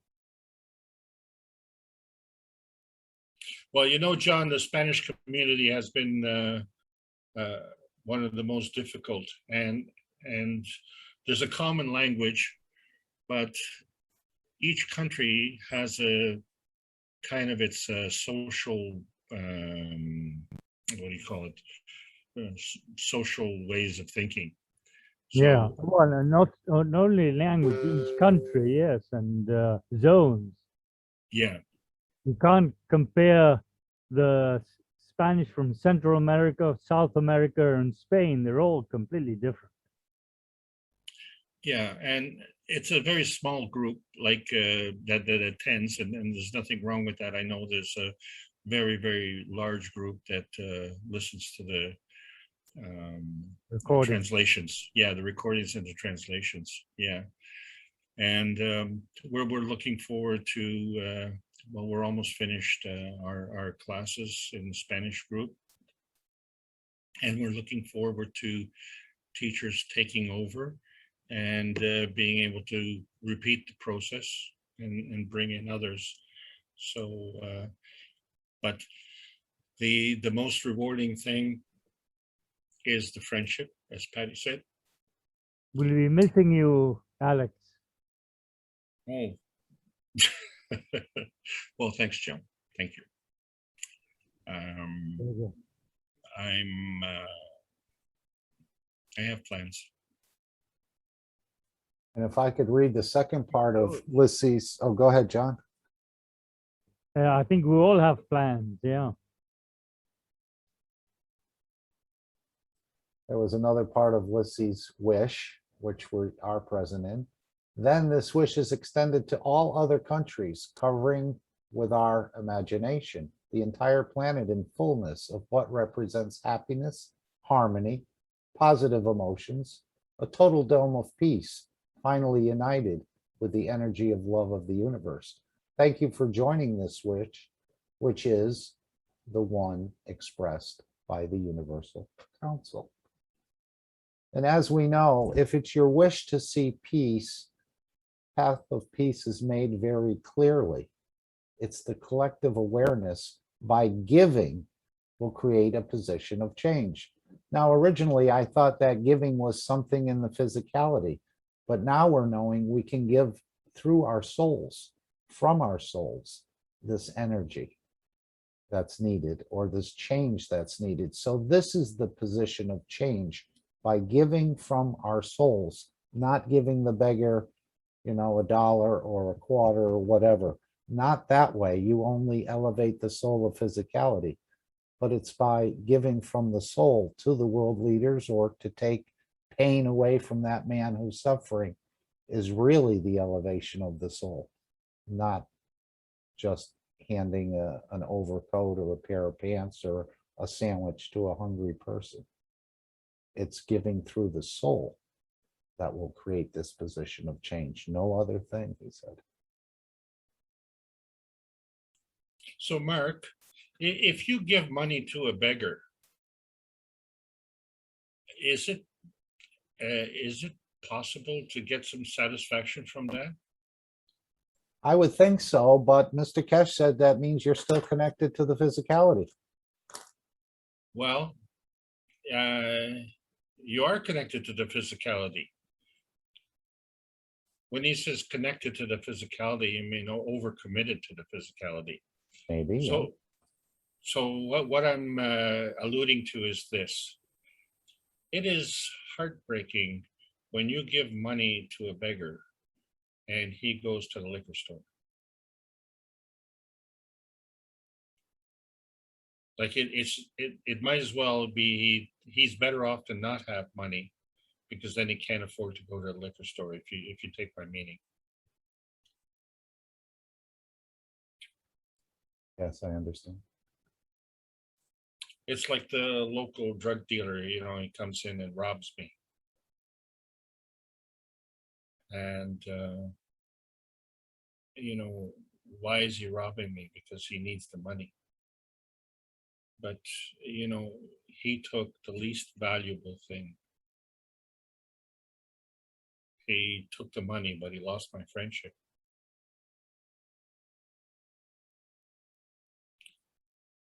And it's astounding when if I'm walking the street and I see him, he crosses the road.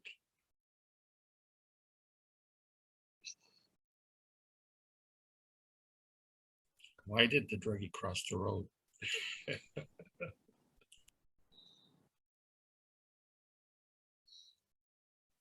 Yes, and it's sort of counterintuitive. We think that doing something in the physicality is the way. If you told someone who doesn't understand this, well, I gave to the soul through my soul, they'll say, yeah, but you didn't really do anything. I didn't see anything. The guy didn't get a coat or a sandwich or $1. You've got to be kidding me. So you have to sort of understand this on the soul level, rather than thinking the physicality is the solution to this giving. It's better of the three components when they are working together.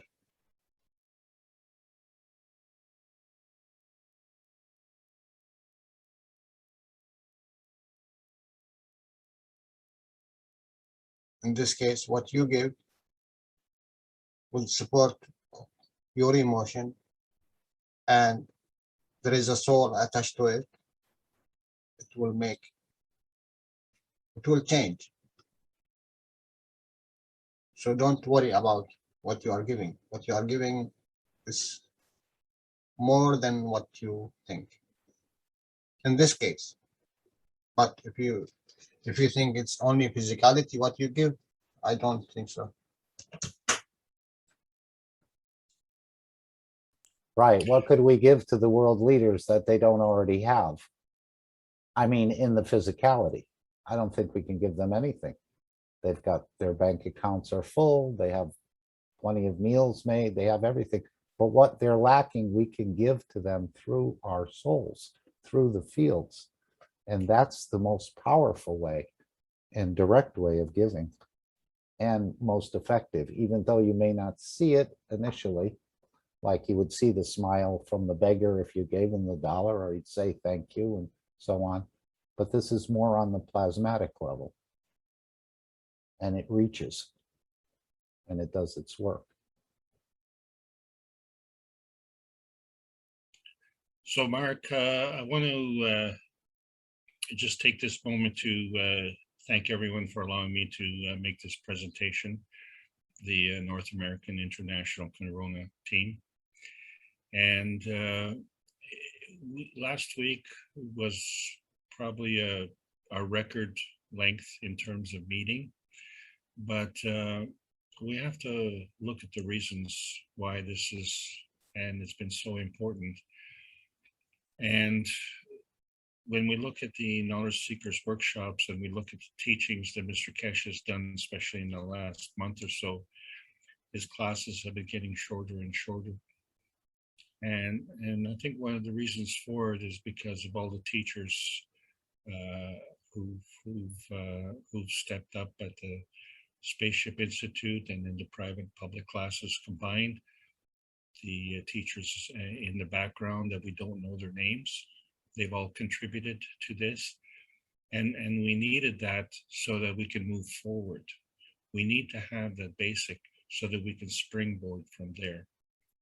Yeah, springboard, like opening up the safety pin, I guess, springiness. But we don't need to have long classes. What we need to have is a connection in the physicality to, shall we say, make preparation. What I'm trying to say is that when we go to sleep at night, one of the things that we do is we go for a dream period. And in that dream period, we make arrangements with other souls. And some of those souls also have a physicality, but not necessarily. So there is a plasmatic reality and there's a physical reality, and the physical reality manifests itself from the plasmatic reality, but not the plasmatic reality does not necessarily have to manifest into the physical reality. So in our dream state, we can engage other souls who don't have the physicality. So it is from that knowledge that we gain, we come back and impart our knowledge in the physical realm, and we come back in the morning. And when that is done really well and we understand, and if we can remember our dreams, not to kind of be amazed at the phenomenon of remembering your dream, but try to remember the lessons that your soul has learned and what you're trying to impart. So 2 things we can do: we can ask ourselves in the mornings, what did I learn from my dreams? And then in the evening, before we go to sleep, ask ourselves, is this planet better physically for me having been here physically? And you don't have to win the World Cup or the Super Bowl or whatever, to make it a good day. There's lots of ways to measure that, and each of us can measure within our own sphere of influence. But the only reason we need to measure that is when we have doubt. So as we graduate, we can eliminate doubt and we can eliminate fear. And as a result, we can eliminate worry, because really a worry is a prayer for something you don't want. So stop worrying and have trust. Have trust in your soul, have trust in the soul of the universe, and understand that we were born. Understand that we were born, and we were born with this trust in an innate fashion. We didn't animate this trust. We were born with this trust. We have no right to abandon this trust in our physicality.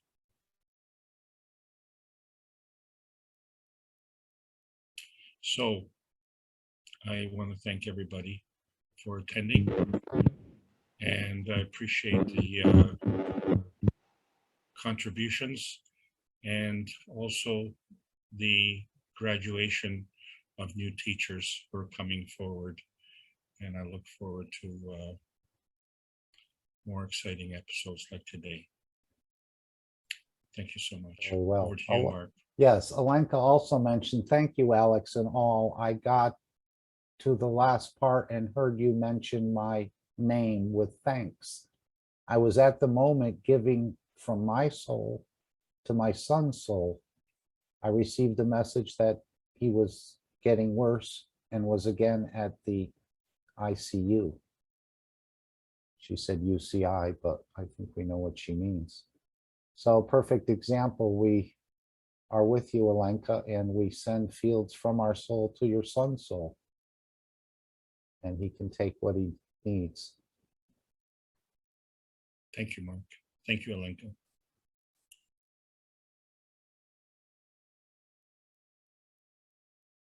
So as Jalal brought up earlier, Mr. Kesh doesn't really work that much with the physicality. He goes directly to the boss and works there in that fashion. And the only way to do that is through your soul to another soul and give unconditionally whatever that soul needs, and they can take what they need. So very well. Is there anyone else who'd like to add anything else before we, as Alex said, we don't need to have a marathon every time we meet. I'm sure we're all missing Mr. Kesh in a way, but he's here at the same time as a knowledge seeker with his soul. And his soul is always available to you anytime you call upon it. You can't take everything, but you can take as much as you need. Mark, it's Gail Yes. here from Yes, Gail. South Africa. Yeah, I just, one of the things that we're told, the Catholic Church look after some of the street children, and they advise us never ever give money. And you have to be careful because there are gangs that will rob and do all things to, you know, if you give to a young person, even food, you have to watch where you help them out. It actually causes more trouble than it helps. So I got from what Mr. Kesh said that you think of the church and the mosque and so on, if it's a place where a person can, I call it become whole, or, you know, he's comfortable, he's in a good place, he's not outside sleeping in the window box and or like children, you know, you'll find them under the tree, stoned from, I forget what they call it. It's like a glue. And, you know, their lives are, it's just unbelievable. And a lot of them run away from home to be on the street, and they get addicted, and, you know, all of those things happen. So to me, it's much more complicated than just giving somebody some money. I don't do that. After I spoke to one of the nuns, and she said, please don't ever give them money.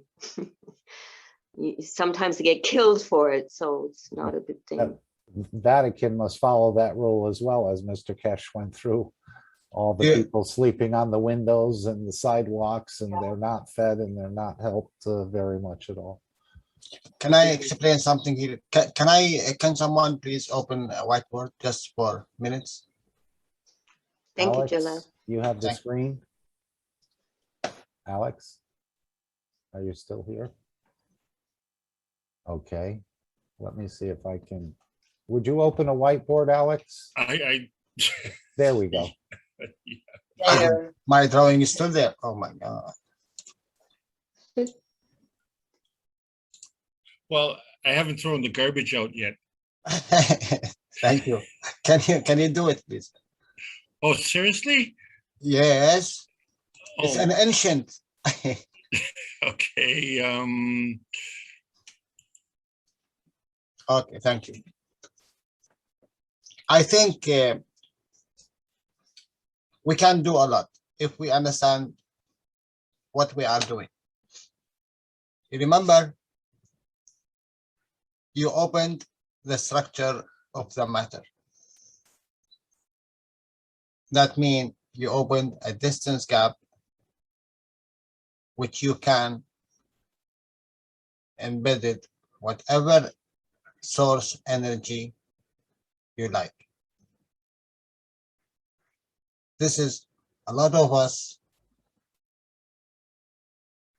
they didn't see in a way. You call it CO2, you call it CH3, you call it whatever you call it. Don't forget, you are doing this. You're embedding your fields. You are embedding your fields in between this thousands and thousands of layers. You understand? Now, go to the last teaching of Mr. Cash. You can nano code. You can nano code by thought.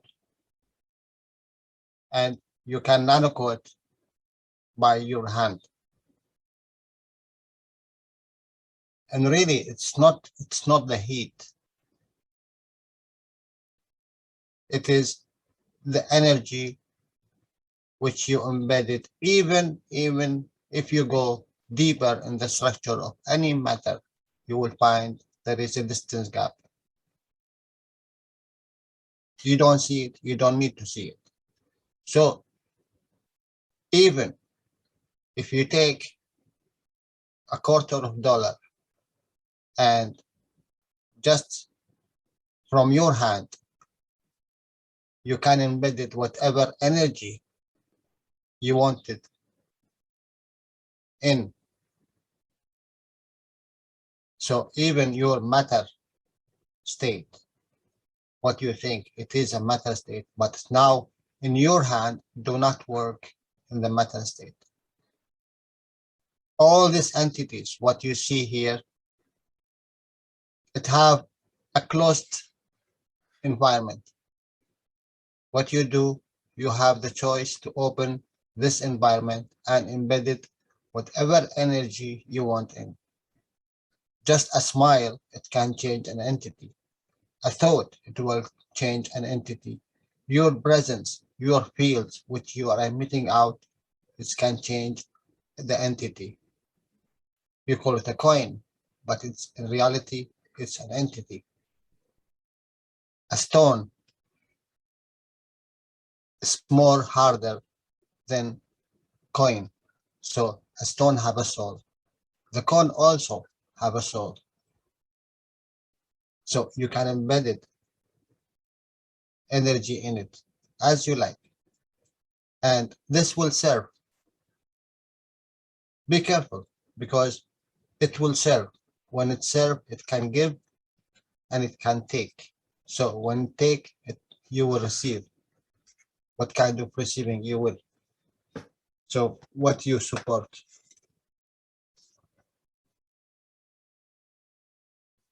So if you think you cannot do much if you give to the beggar, I think with this teaching, you have a lot to go. You can. It's due to the environment. So change the environment. So you will be the environment for this beggar to change. How? By embedding your energy in this quarter or this cent or whatever money you are giving to him. When he touch it, oh my God, he will receive everything for him to change without his knowing. So the three components, all don't miss it. Physicality, emotion, and principle. Soul, emotion, and physicality. You can work with this one. It is contain this one. You can work with this one. It have both. And you can work with this one. It have also the both. Thank you. Now you can raise it.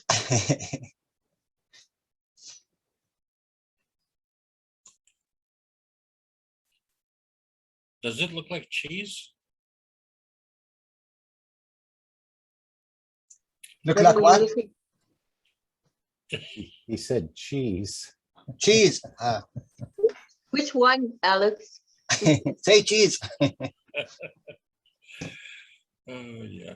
That would be a good test, Jalal. I mean, I think the beggar would readily accept the coin, but the rock or the stone, he may want to throw it. Sometimes these beggars can be a little temperamental. No. You know, you are working with I know. who accept from you. Mhm.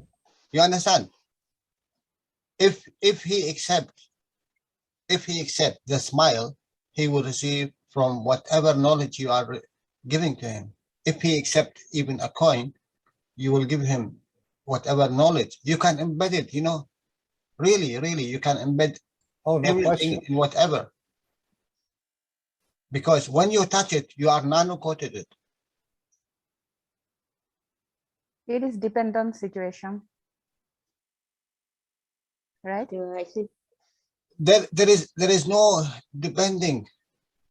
You knowing. It's, you know, now you know. Before we didn't know. We can work with the matter state because we thought the matter state is fixed and it's very hard to create a matter state. But in reality, now we are working with the soul and emotion, and it is greater than the matter state. It will manifest itself. So even if you work with something that already exists as a matter state, you can nano-coat it. When you touch it, you are nano-coated it. We didn't know that. Yes, but sometimes, do you know what? In the Asia, um, there is the little child begging in the street, and the big in front of big restaurant and bigger place.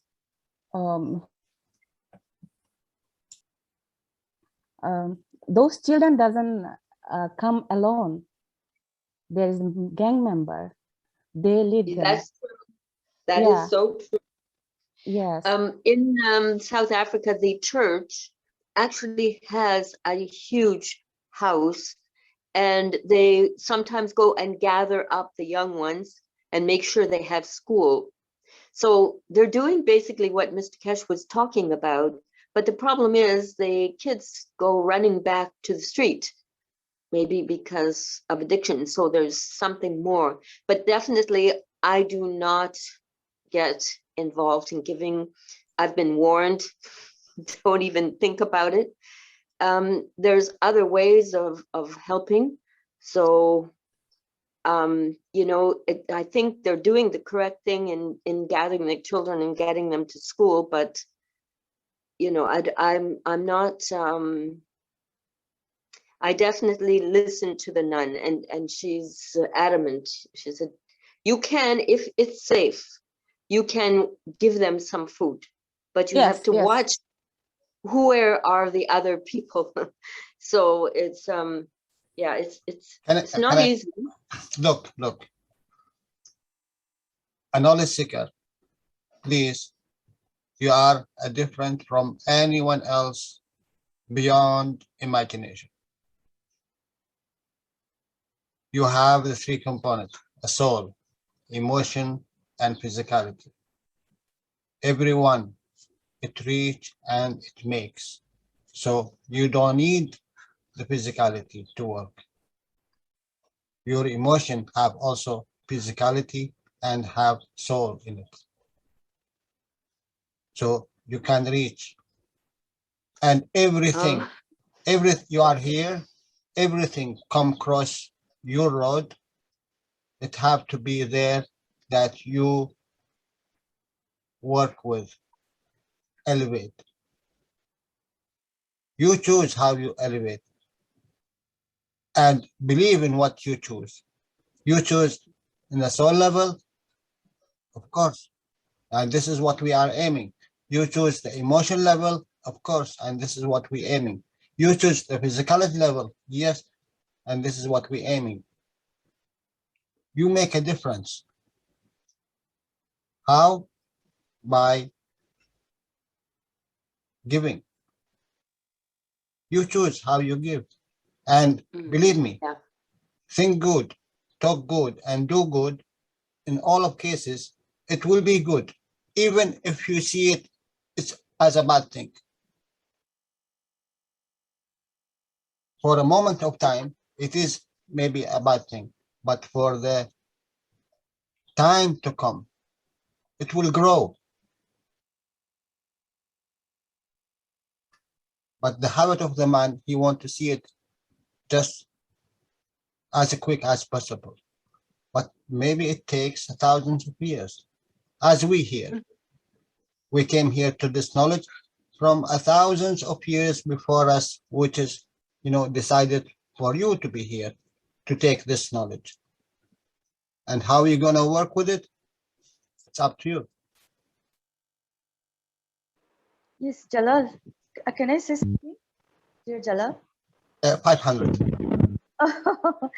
Yes, I totally agree with you, dear Jalal.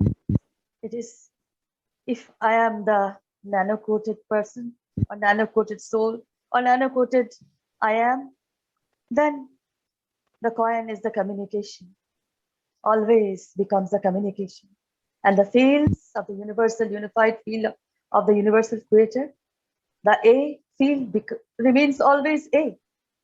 Why these warnings are given? But the reformers, the social people, those who have controlled the society, why we haven't listened that? Why warning for these poor people, not to give them, to giving a coin with a communication of your nano field?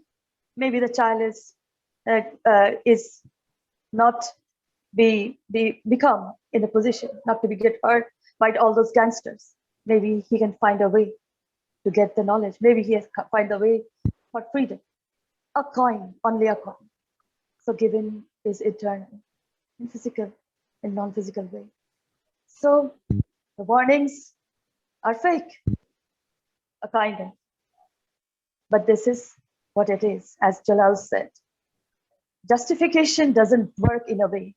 In the universal unified field, we are not here to justify things. We know to create the position dynamic and to create the love with a coin, with a rupiah, with a paisa, with a dollar, with a cent. The communication of the M field goes like this. Now we know. My dear Jalal. Thank you. Thank you so much. Thank you, Shawata. A smile can make a difference. Of course, it makes difference. Yes, of course. Hello, good afternoon, good night, everybody. Thank you, everybody. I enjoyed all of it. I was saying, even we don't need to smile, and people see and feel what we give out, and that's the beauty of it. first of all, Mr. Kesh said, I'm sorry, I'm very tired. I was working all day. Mr. Kesh said, either you can give almost like that. You can give actively, like you can teach, you can give money, you can work for people, whatever. You see it, it's tangible. Or either because you cannot, or because this situation is not favorable or whatever, you cannot do it. You can work and serve emotionally. It's the same, and sometimes emotionally is even better because it's deeper. It comes from your soul and your heart, and it's beautiful. He said, beautiful when we work with our emotion. And Mr. Cash, and I mean, we hear about detachment. So I try to apply detachment of material things as much as I can. It was very difficult at first, the privileges or whatever. And then when we practice it, then I try to be as simple as possible, and then getting the appearance of the lowest of the environment, the minorities, and go out like that. And the goal was to see if I still can get respect and love and appreciation that when I get dressed differently, elegantly. And little by little, I noticed it works. I never got lack of respect, lack of love, and that grows if we continue in that way of trying to work on us. We are not perfect. None of us are perfect. Different cultures, different educational, familial. We are all one nation now, one nation, but different cultures and different languages. And each language carries its emotion. So the thing is, as one of you said, is just to go on and persist and then try to see what happens. So I don't want to talk about me, but as an example that I experienced myself, like day by day when I go for the walk early in the morning, I wear very, very, the clothes are minorities, not very. So I sit to take a tea. It's early, and I don't know, it's always a talk comes in, and I see 1, 2 people at least around me, which I don't know them. I don't know their name.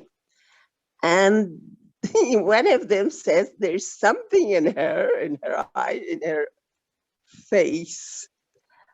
And people think I'm interesting, which I'm not. I know a lot of things which I don't. The thing is, I care about them. I have empathy. I mean, each one is like a member of my family. And I really wish them well. I think people feel that. There is no doubt about it. I come home, I say, oh yeah, they offer me tea. They don't know me. They don't want to go away. They bother me because I want to rest and take a tea. So, if we work on that, detachment and other things, as much as we can, I still have things to work on myself. People feel it. We don't even need to, whatever. And like the children, it started years ago, many years ago, before plasma that I could take towards me the children which still cannot talk. 2 years, 1 year and a half, 1 year, 2 years, they got calm, they got laughing, smiling. And so it was a question mark for me, why? And then I was told it's because they still have their natural feelings like dogs. I'm sorry. And they feel who is good for them. And then it has continued. There is no child crying, and I just thought, what's going on? And it goes. I'm not exaggerating. It's really funny. Sometimes I have to tell parents, don't worry, I'm like that with children. So the thing is that, and then at 3, 4, 5, they get educated, whatever they talk, they forget that. It means that there is something, communication from person to person, which goes and comes, and there is nothing to do about it. It just works without talking. And that happened also about the beggars. I used to pay. If I didn't pay, I just couldn't go on. And then I started to ask my soul to guide me. And sometimes when they were not very professional, my soul was giving me to give to them, those who were very intelligent. So, and then I rarely give money. But when I pass a beggar, even though I don't give them money, but sometimes I say, what happened to you? Or sometimes I don't say anything. They look at me and they say, thank you. So, yeah, we are we have the potential, all of us. And another thing about the Lindsay, who asked something about the wish. Whatever culture, language you are, you can give it to your UC, or you can come to one planet, one nation. You can say it, and with the collective wish of all these universal councils and UCs, we can make that wish come true or be correctly pronounced. And thank you.